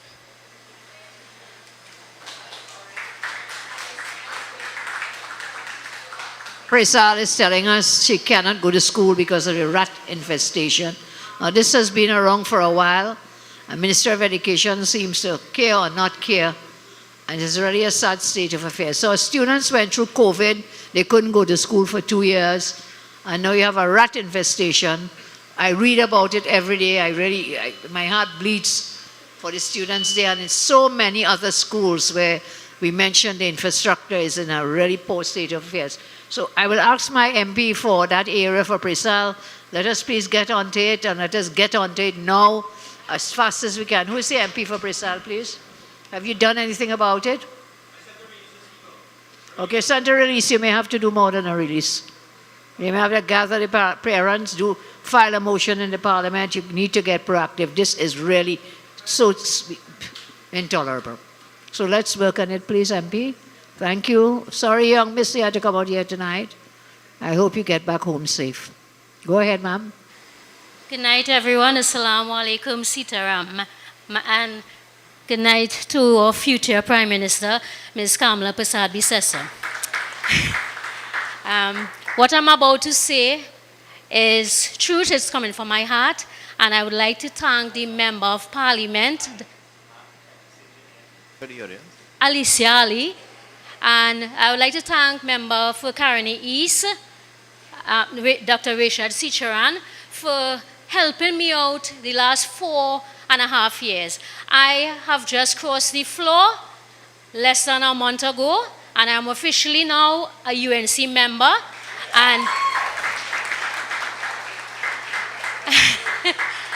and I would like to tell you all, I have two huge NGO group. I've never got any help from the PNM, and I'm bold and brave to say it in the public domain because I'm not afraid. And come next election, come 2025, inshallah, I get to be one of the candidates for general election for this party. PNM will be crying. So all we have to do is just buy some pigtail bucket for them to wipe their tears. Good night, everyone, and thank you for having me here.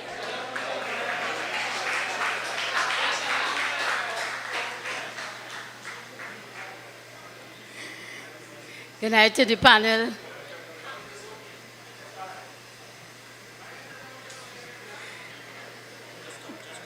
Good night to the panel. Good night to our next Prime Minister, Mrs. Kamla Persad-Bissessar. Good night to our next Education Minister, Dr. Dowlath, other members of the panel. Ladies and gentlemen, I just want to change the bowling a little bit. My name is Debbie Persad. I am not a relative of the incoming Prime Minister. Let me make myself very clear. I am from Marabella West.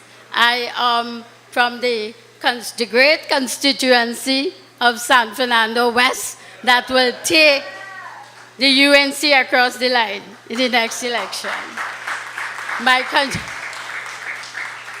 And I want to say that I'm a former employee at the Petrotrin Refinery.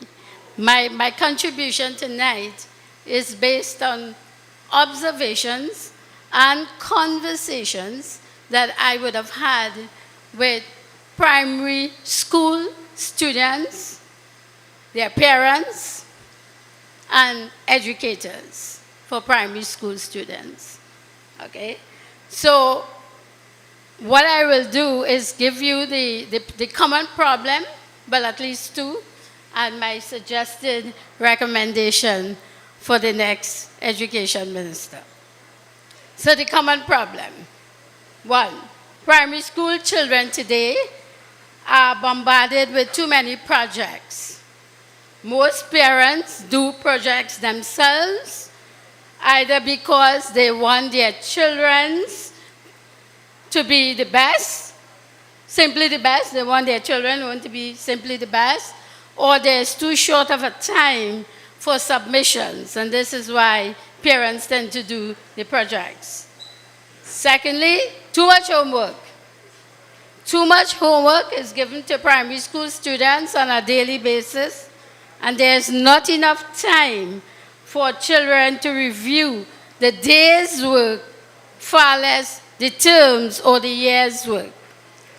And to address these issues, here are some of my suggested recommendations, Dr. Dowlath. One, teachers to be counseled on the overloading of students with homework and projects. Principals, through regular staff meetings, should manage and closely monitor these to ensure homework and projects are balanced and reasonable time frames given for submissions. Parents, through the PTA meetings, should be counseled on how to guide children in homework and projects. And finally, Dr. Dowlath, this is for you. A review of the curriculum for all primary schools is needed, eliminating the need for extra lessons. The main focus must be on teaching the curriculum and not only on passing SEA, thereby reducing the stress on children as well as emotional and financial burdens on parents. Good night. Thank you.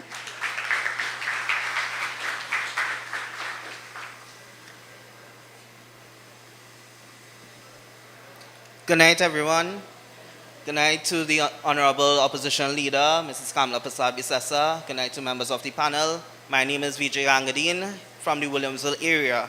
And I just want to touch a personal note that would have happened back in 2016 when I graduated from the University of the West Indies.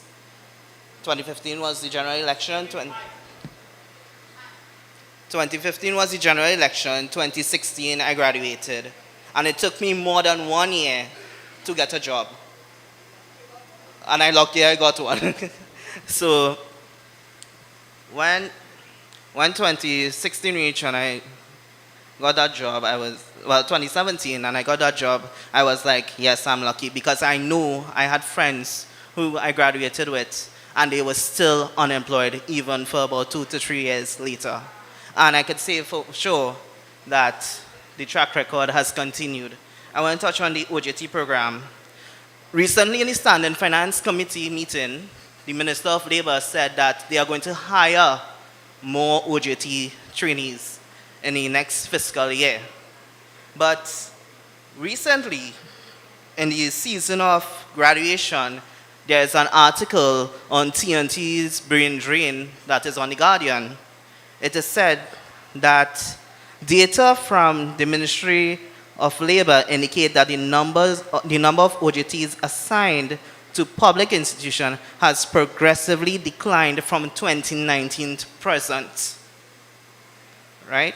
And it goes on to say that there was a dip in 819 trainees in public institutions for the following period, October 2022 to September 2023. For the latest cycle of October 2023 to 2024, 694 trainees were assigned to public institutions. So while they're promising in this fiscal year, their track record shows that there has only been a decrease, and more decrease. And our youths today are unemployed. I know people who graduated this time, and they say, Vijay, you know, help me get a work now. Right? I say, well, you try OJT, I got through with the OJT after some years. But how many of these people are going to get through with our OJT program, our OJT job today, tomorrow? They will have to wait. And while the government is slashing funding, slashing the amount of trainings, we have persons out here who graduating with their degrees, postgrad, undergrad, and they're looking to leave the country rather than stay in the country and help give back. And this is what we have to make sure and put back a government that cares for our youths, that cares from all the way from ECC education straight up to university, and not only in terms of education, but that could provide jobs for our students, for those who coming out of the education system, provide them to make an income, especially in the field that they study in. And that is one of the things that, we really have to stand up for our youth in our country, right? Make sure that we need to keep them on the right path and a life away from crime. Thank you very much.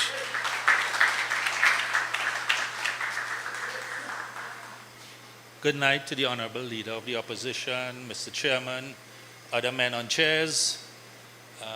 A special thank you, Dr. Dowlath. This seems to be like an endorsement for you. Thank you for inviting me. This is the first time I've come to one of these.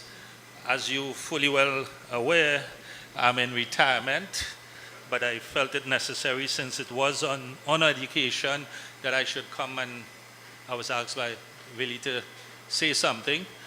If I had to give advice, there's 3 things that is necessary in any school. Your name, please, your name. Wazir Hussain. I'm a citizen of Trinidad and Tobago, and I belong to San Fernando West. So it's a very important vote.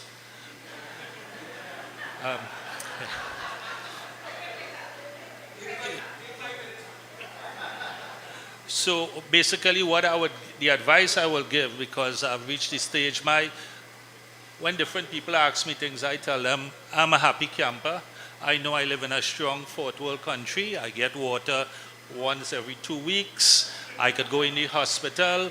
I wait about three days, I will get a bed. I'm satisfied, I mean, in all honesty, because at the end of the day, no matter what you do, the bottom line, in my opinion, is nobody listens. So it is good that I'm seeing this where you all are actually listening. So if I were to say in schools, 3 things that you need in any school, whether primary or secondary, and my experience is, as you know, Michael, I was a PTA president in San Fernando TML, and then after that, I started to advise principals in different schools who would listen to help better it. Because at the end of the day, not being a teacher or a principal, my personal problem with the education system is the Ministry of Education demands so much of things from principals and teachers, but they don't give them the tools to work with. So the solution to that, really, based on what has been happening for over 20, 30 years, is to shut down the Ministry of Education from that level.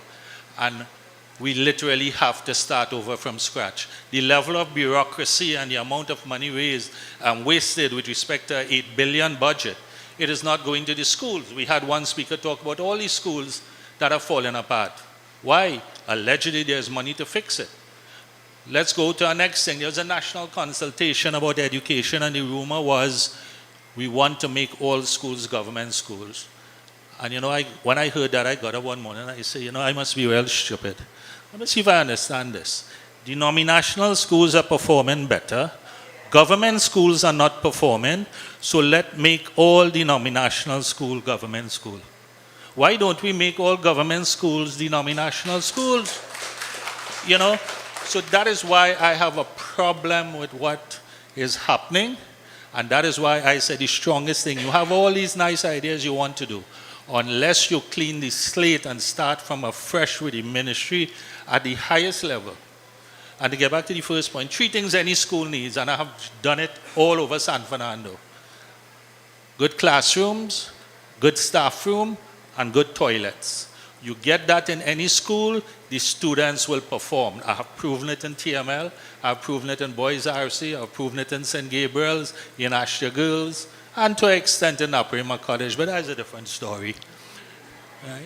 That's basically what all schools need. Now, with respect to bullying, my wife and I had this disagreement with it because I like to think radical. Because at the end of the day, I like to think I'm results-oriented. You all nobody see that program? You're welcome. I was the president of the pharmacy board when that was coming into play. And I used to leave San Fernando to go Port of Spain to develop that program when they brought down the foreign consultants. And at the end of the day, I told the minister, sir, you're serious about this or you want, this is mama guy. Because I couldn't come from San Fernando to Port of Spain to waste money. And I wasn't even paid for it. He said, no, he's serious about helping the people. Anybody know who that minister was? Colin Imbert. Minister Imbert. Nobody expected that plan to be successful. No pharmacist wanted to be in that plan. I had to beg them. I told them, do it for the country. Right? At the end of the day, ask any one of them to come out of the plan. And as far as I'm concerned, we're still on a pilot project 20-something years later because it was to develop more. At the end of the day, what I'm saying is what this country is lacking, and has been lacking for 9 years, if we want to get political, is good leadership to make harsh decisions in the best interest of the country. So a simple thing like bullying, we have all these articles, everything about bullying. We have a class, let's take one school. Let's take Naprima College, for example, 800 students. How many students are being bullied or bullying? Might be 10, let's say 10. Doing the bullying and all that. What do? You chastise everybody and you implement programs for that. What if we were to remove those 10 people from the school and let the 800 and something or whatever do the work? Children want to come to school to learn. Those who are doing distractions, why can't we create one special school and send it? We'll call it the bullying school. You send all the bullies there. And then what you need is to hire, because you cannot hire, we have to be practical, you cannot hire speech therapists, all these psychologists and all of that for 300 schools. It is too expensive. But you could do it for 1, 2, or 3 schools. So if you send everybody there, 2 things will happen. 1, people who want to give trouble will realize, oh shucks, if I don't behave myself, I'll go in there. It will slow down. And 2, you're sending the children there. You're not suspending them. You're sending them there with the right technical people to get what needs to be done. That being said, thank you. And thank you so much, Mr. Hussain. Before you speak, ma'am, thank you very much. On the issue of the nominational schools, you're right, they do better. And it is my proposal, we have not stretched it out fully, but the new UNC government will work very strongly with all religious organizations to bring religion into the schools, all denominational schools, and for others that we have who are failing and trailing, we will want to partner more with religious organizations. So I take that point, and some of your other points, we'll take it under advisement. We shall consider the other points. Thank you. Good night, everyone. My name is Teza Samson Ratan. I'm a private NGO with the Shagonas, Londonville area. Good night to the Honorable Ms. Kamla Bissessar. Thank you so much for tonight. This is my first time attending to one of these meetings here. I had the esteemed pleasure to observe what is being done by the Councillor Brenda John of the Londonville North and Enterprise South area. I must say that Enterprise is an area where everyone stigmatizes it for crime, and Brenda has done a lot. In sense of anti-bullying, she has the anti-bullying walk that's supposed to be done. We have a lot of people on board. She has a lot of people on board with her for that. I also observe the community members, how grateful they are in the security system that was in place in the African grounds and enterprise that most people might be aware of.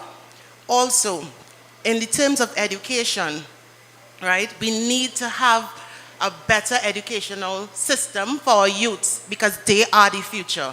We must admit that I will say I old, my time done pass already, but the children are the future. The children are the future, and we need to focus on the children. And the system of anti-bullying, what is taking place right now in our country, is really, really, really getting out of hand. And as the current government, they are doing nothing about it. And it's about time we reclaim what is rightfully ours. Reclaim and put these people and show, as they say in the Bible, give unto Caesar what belongs to Caesar. And I believe the UNT party, we deserve to be there to make a difference for our country. We need to stand up, and we stand up as a community. As one, you can break one stick like that. But as a community and everybody, put all of us together, they can't break us. I didn't come prepared for a speech tonight, but after hearing the wonderful speech by each and every one of the honorable guests tonight, you all moved me. And I had to stand up here tonight and say thank you. Thank you. Thank you very much. And yes, Brenda John is an excellent counselor, so let's give her a round of applause. And so Brenda walked with her fan club as well, which is great. Thank you for speaking out. And of course, we will take into account what you've said. Thank you so much. Pleasant good night to our political leader. Pleasant good night to the presenters. A job well done. Pleasant good night to all in the audience here tonight. A special good night to all our representatives. What I would like to say tonight, I'm from old school. Can you please tell us Oh, your name? my name is Patricia Harry. And what I would like to say tonight, I am from old school. And I believe if we really want to get this bullying and get children back on stream, as in our time, we have to start back with prayers in school. We need to start back with prayers in school. Just like tonight we had our anthems being sung, and then we had prayers. We didn't just go from anthem and start this thing. Let us start back with prayers in school. I had attended to the Point Fontaine Intermediate RC School, both primary and secondary. And in my school, we had religious knowledge. That's how they used to call it long time. So they have different religious body, whether you are Christian, Hindu, whatever. You have some of the people will come in and they group the children according to your religion, so to speak, and they were taught. So everybody knew about God, and we had a sort of discipline. Since we stray away from that, it's real chaos. Like it's the devil really working in the schools. Let us get back on board. The second thing I want to talk about is this. Where the curriculum is concerned, we really need to sit down and change it. You see, all these years children wasting, I call it waste. From Form 1, they enter the secondary school.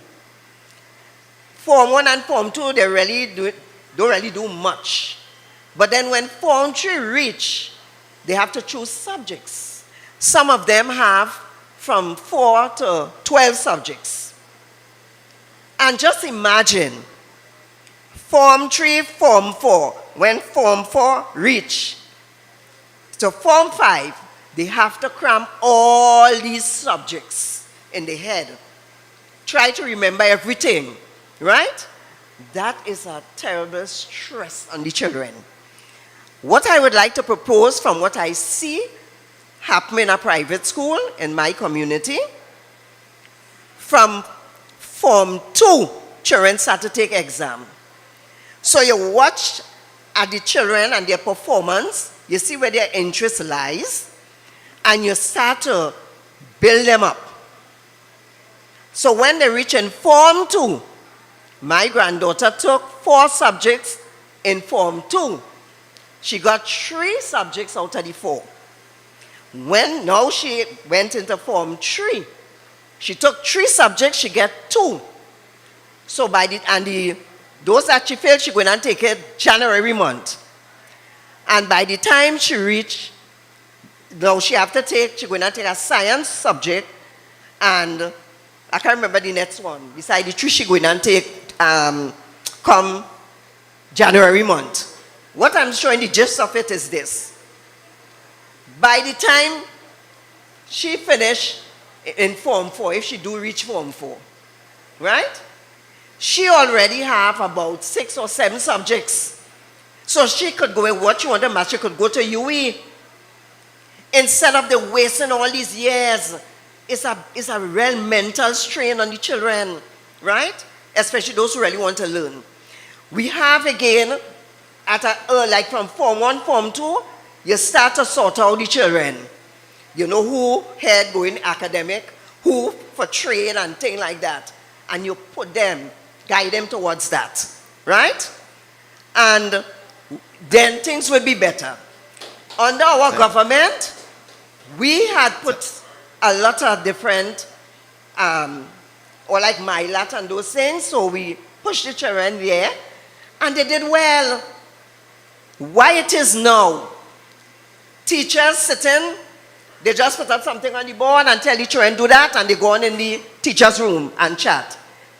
You can't fully blame them because children are so disrespectful. They want to be the teachers in school, right? We need the Lord. So, we need God back in schools, and I think that's a fantastic point. Very important, right? Yes. Thank you so much. Right. Thank you so much as we wrap up. Yes. So this is the gist of everything. Okay. Let us bring God back in school. Thank you very much. Thank you so much.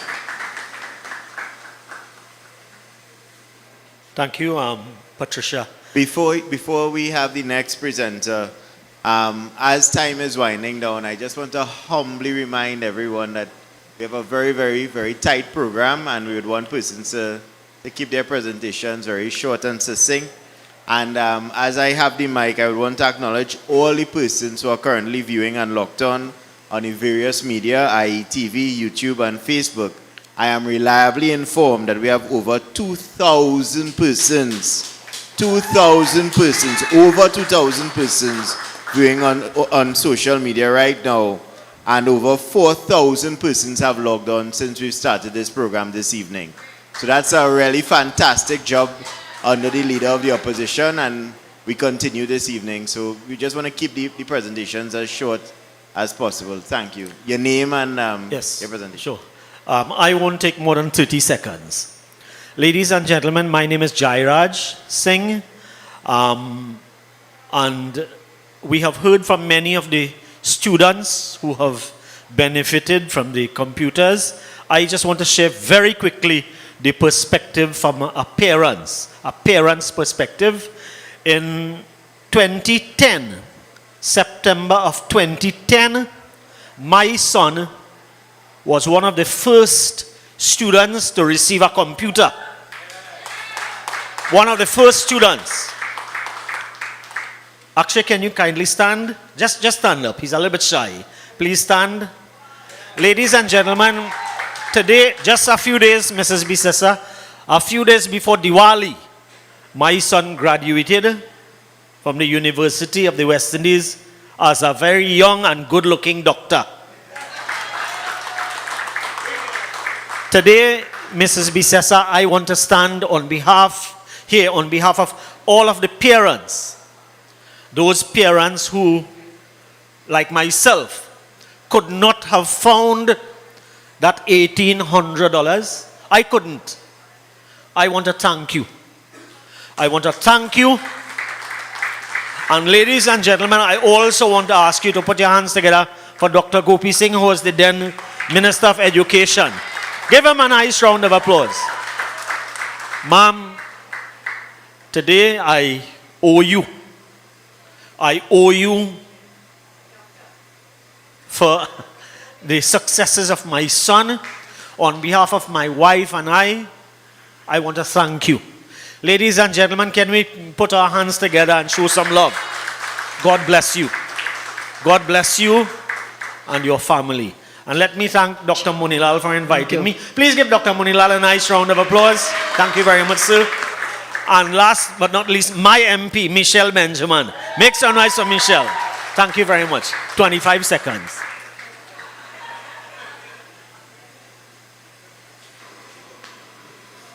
Good evening. Special good evening to the Leader of the Opposition and next Prime Minister of Trinidad and Tobago.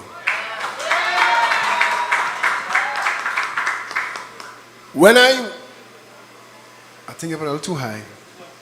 When I was told that this topic was the topic for the town hall, I had to come. So is it possible that you could give your name? Sorry, I apologize. I am Philip Edward Alexander, and Thank it you. is a pleasure to be here. Actually, thank you for that. Because there was a second reason that I had to come, and that was to reiterate my support for Kamla Persad-Bissessar. And I needed to come and do that in person so that the rest of Trinidad and Tobago would know that the only way that we could get this despicable and failed government out of office is to unite behind the next Prime Minister of Trinidad and Tobago. Now, in the past couple months, I've been focusing on issues and less personalities. And one of the issues that I found myself involved in is education. And I raised an issue about canceling homework. You see, I am still a parent.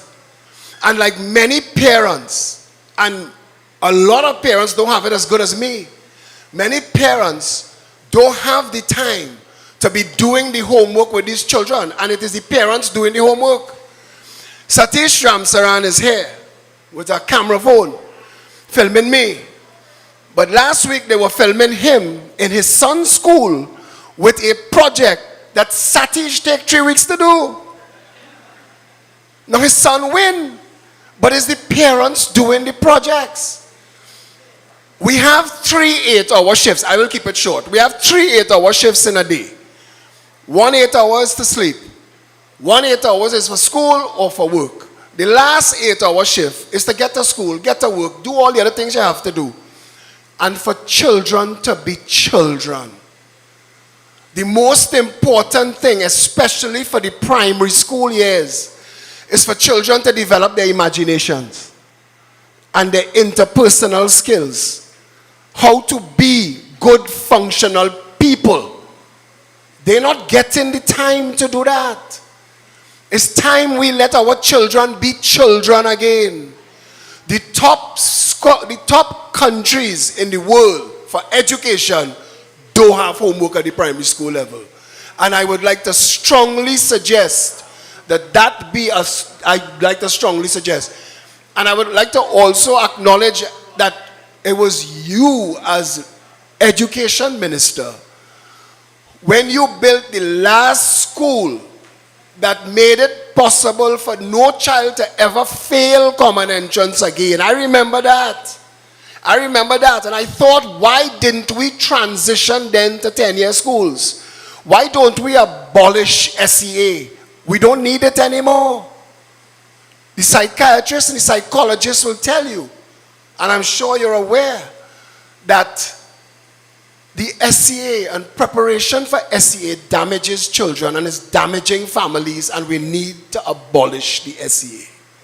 If you made all the schools, we follow the Finland model, and I'm sure you're aware of the Finland model, where the slow learners and the fast learners carry each other along, and their standard of education is higher than anybody else in the world. So I'd like to suggest, there are things now, and I heard every single contributor here, this lady in the yellow shirt who was just here before me, amazing contribution. And the other person who was talking about all of the bringing the trades in, we learned in the COVID lockdown, the trades are important. So that you need to identify who are academic and who are trades, so we get everybody on board. But I would like to use this opportunity to thank you, to further endorse you, and to ask you to make it a platform that we abolish homework in Trinidad and Tobago so that our children could be children again. Thank you very much. Good evening all protocols observed. I am Anthony Dobson, and I am also a constituent of San Fernando West. My contribution this evening is to speak about the current impasse that is taking place right now at 3rd Street. The current MP for San Fernando West, Alwari, in 2022 the cabinet of Trinidad and Tobago would have passed a minute to transfer the lands, that 10 hectare of land that is situated on Todd Street, from the Ministry of Education to the Ministry of Housing, because the current MP see it fit, and the current administration, they want to erect an apartment building with 72 units right in between Modsec and Old Tech, which will be horrendous. Imagine you want to put a housing scheme, a housing units between two secondary schools.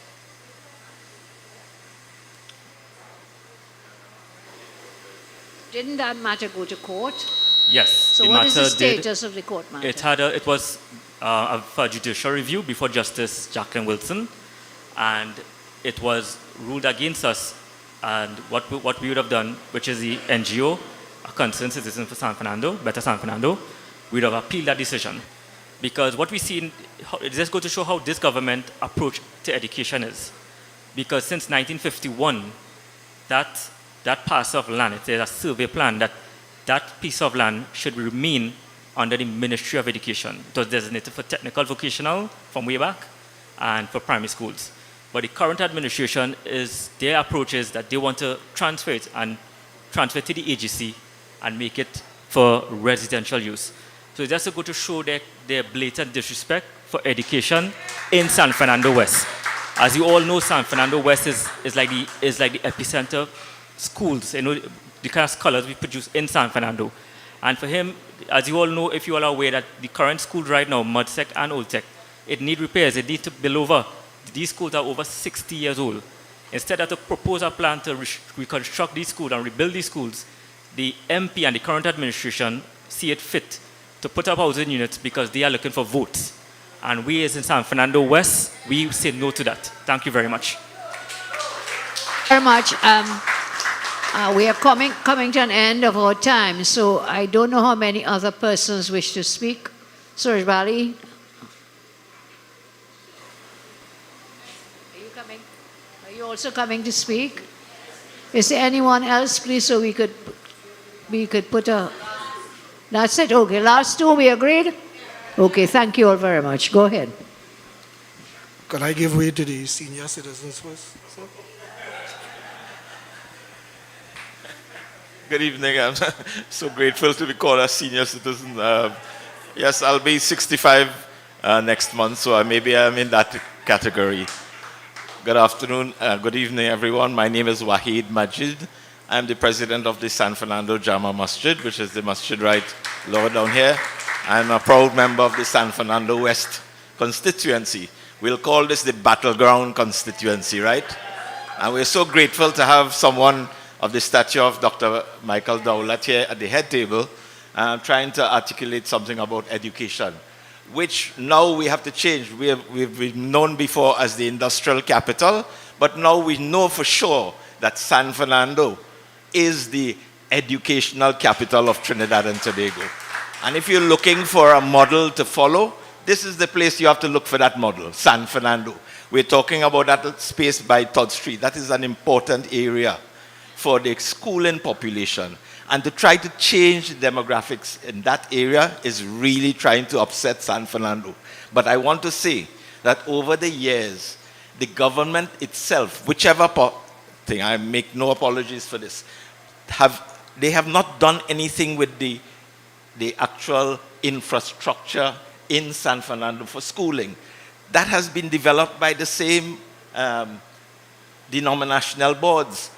Outside of the Presentation College and the Naparima College and the TML Primary and the Astra Primary and the St. Gabriel's and the Boys School, RC School, those are the schools that have carried us in San Fernando. And we are now seeing that the government secondary schools are the ones that are suffering. Why? Because there's decay. It's not that we need new schools. We just need to act on the schools that we have by doing exactly what these two gentlemen have proposed, changing the curriculum, making it more 21st century, in our time, that we could see something that is changing. So I'm so grateful for this opportunity, and I'm glad that they've used San Fernando I am also a presentation boy, so it's not that we have anything against Naparima. We're glad to be here in Naparima College, but we know we have a very good relationship between Naparima College and Presentation College. Everyone who is part of it would know that. So yes, you can learn quite a lot from San Fernando, and we are grateful for the opportunity to showcase the education system. And we are sure with a Prime Minister in the caliber of the Honorable Kamla Persad-Bissessar, we will succeed in getting this thing done for the education system. Good evening, and thank you very much. Okay, Honorable Political Leader, members of the head table, ladies and gentlemen. My name is Raymond Surjbali. I'm an educator, currently a school principal. I have been in the primary school system for the last 38 years. I've also worked at the YTEP program dealing with youths between the ages of 15 to 35 for the last 30 years, from tutor to supervisor to manager. And I've also worked with the University of New Brunswick through the RITEC program, mentoring teachers doing their degree for the last 15 years. When we add this together, we'll have a total of 83 years of experience at 57 years. But like prison, the sentences run concurrently. All right? I want to speak today, as Mr. Philip would have spoken about homework. While I will endorse what he said to an extent in terms of the projects, where parents do projects, but homework serves a very important purpose in the reinforcement of concepts that are taught during the day. So things could be curtailed in the amount of homework given. I'd also like to thank our former Minister of Education, Dr. Tim Gopi Singh, for the continuous assessment program.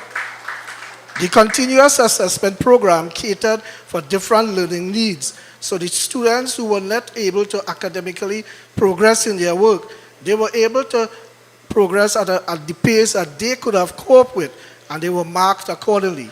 But one of the reasons for the bulk of homework, and I must say, I've also been teaching SCA for the last 35 years or so, Common Entrance, then SCA. And one of the reasons that our children are not getting the time to spend being children is because of the current examination. When Common Entrance would have transitioned to SCA, we thought that that was going to ease the burden of our students. It added to it. Zoning children in particular schools might pose a problem. But leader, if we could come up with a system of transitioning our children from the primary to the secondary school and easing the burden of these children, we could be able to allow these children to grow up as children, do the things that children would love to do and should be doing, at the same time getting an education. But I didn't come to speak about that this evening. I want to speak about the school support system. Today I had the heartbreaking task of speaking at a funeral of a 15-year-old student. I, in my career, would have produced many doctors and so on, and of course Dr. Dowlath, I'm an Irish student as well. But we would have helped at the primary school. We bake the cake and we send that product to Dr. Dowlath and so on to put the icing and the frosting and so on. But at the primary level, we would bake that cake, the foundation level. And while we would have produced a lot of educators and professionals today, sadly, 3 of my students are in death row and 3 are now deceased. And when we trace the track record of these students, we would have seen that they would have struggled throughout their schooling in terms of having problems to deal with, either from broken homes because of poor socio-economic conditions, or coming from poor parenting homes. We would have traced and we would have seen these children would have encountered a multitude of problems, and gaining their education was secondary to them because they were plagued with all these problems. There's the school support services introduced by the Ministry of Education, where we have guidance officers and social workers that are placed in schools to assist these children. So at the school level, when we as teachers, we are not professionals to pick up these problems but when we diagnose certain situations that our children that will inhibit their learning, we could make recommendations to the school support services to provide professional help to help these children. So we facilitate that through filling out of the forms. When it goes to the school support services, the problem there is the length of time it takes to address these issues that these students are facing. And while that is being done, we are losing these students. These 3 students that I'm speaking about that we would have lost through a life of crime, through a life of doing banditry and so on. And those are students who would have been referred. It took years for help. They didn't last. So what I want to say, Honorable Leader, if we could have the support system to cater for those who are not academically inclined and those who are having challenges that inhibit them from getting their education, that support system will help to cushion that shortfall and to produce citizens who could make meaningful and positive contribution in the society today. That's my point. Thank you very much, ladies and gentlemen. Thank you very much, Mr. Surajbali. And those issues you have raised, again, is the lack of staffing and resources. So the guidance counselors, the school support services, everything has just melted away. But you really need our school support service system back up on track. So thank you so much. Well, we agree to 2 more. We're not adding a third, are we? Are we agreeing? Sure, final. Thank you. A pleasant good evening to one and all protocols observed. I was asked to come and speak earlier, but I refused, but now I really have to support the speaker who went before. Because while I agree with most of the points made earlier as to what the education system needs, I'm sorry, I am Roma Achatsini. I have been an educator for over 30 years and a principal for the past 8, and at present I'm an attorney at law. I would like to say that what is very, very lacking, in my opinion, in the education system is family support services. We always say that when the students are in school, the teachers are virtually the parents. I think the teachers always feel that they are blamed when it's the parents' responsibility at the first level to train their young ones. I am of the view that both parents and teachers need a lot of assistance in terms of education, and in terms, when I say education, there are so many parents who try with their children and do not know how to handle them, how to deal with them. I have had parents saying to me, "Miss, I really see he's going astray and I don't know what to do." You know, parents beg for help, they reach out for help, but there are not the services to support parents, to guide them, to advise them, to educate them as to how to bring up their teenagers in these very turbulent times. And I believe that even at the secondary and primary level, teachers' courses should include some aspect of the parenting of the children that they are charged with during the school hours. Because many, many teachers would feel it is not really their responsibility to guide the students that are extremely delinquent. Some teachers might give up in despair, but I think the children are falling through. And how can we say we are educating for a better society if we are breeding criminals in the school? Virtually that's what's happening. When we listen to the news now, we hear all about the taxing in Chaguanas and in all parts of Trinidad, taxing business people. And it is appalling that we have come to almost accept it as a normalized process where business people have to pay to be protected. But it begins in the primary schools. Children are taxed because they want to go to the washrooms. Little boys and little girls tax other little boys and girls. I know this for a fact, right?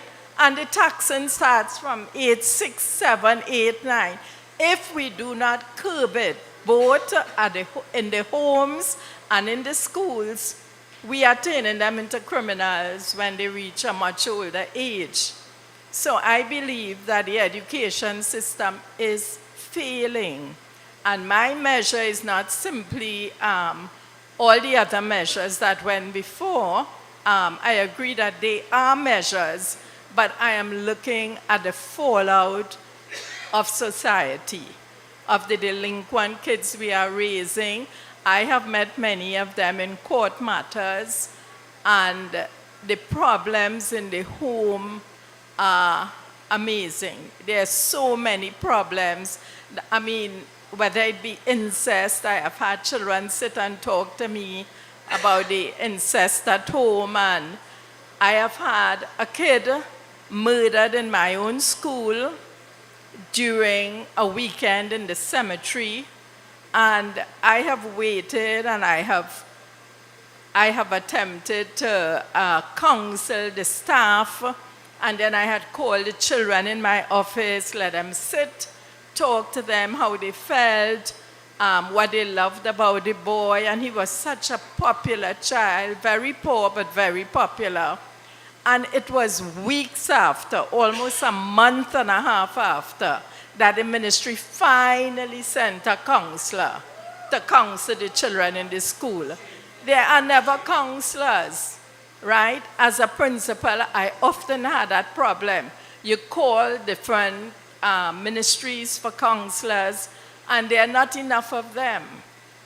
So I'm saying social workers, welfare officers, counselors, and more assistance at both the parenting level and in the home and in the secondary school are needed to help save our children and our adults. Thank you.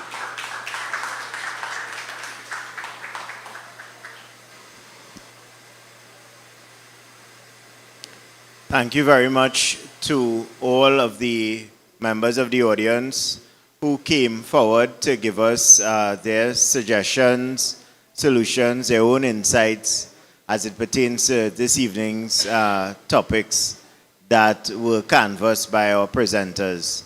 I would also like to thank the Caribbean Showtime Television, because I was also reliably informed that we are also being streamed live on that particular channel. Thank you for having us on. So as we close this evening, I want to thank the presenters, Dr. Dowlath, for his presentation here this evening, and also young attorney at law, Shiva Baliram. As I pass over now to the Honorable Leader of the Opposition for her closing remarks. Thank you all very much to our presenters all here and to all of you who participated from the floor.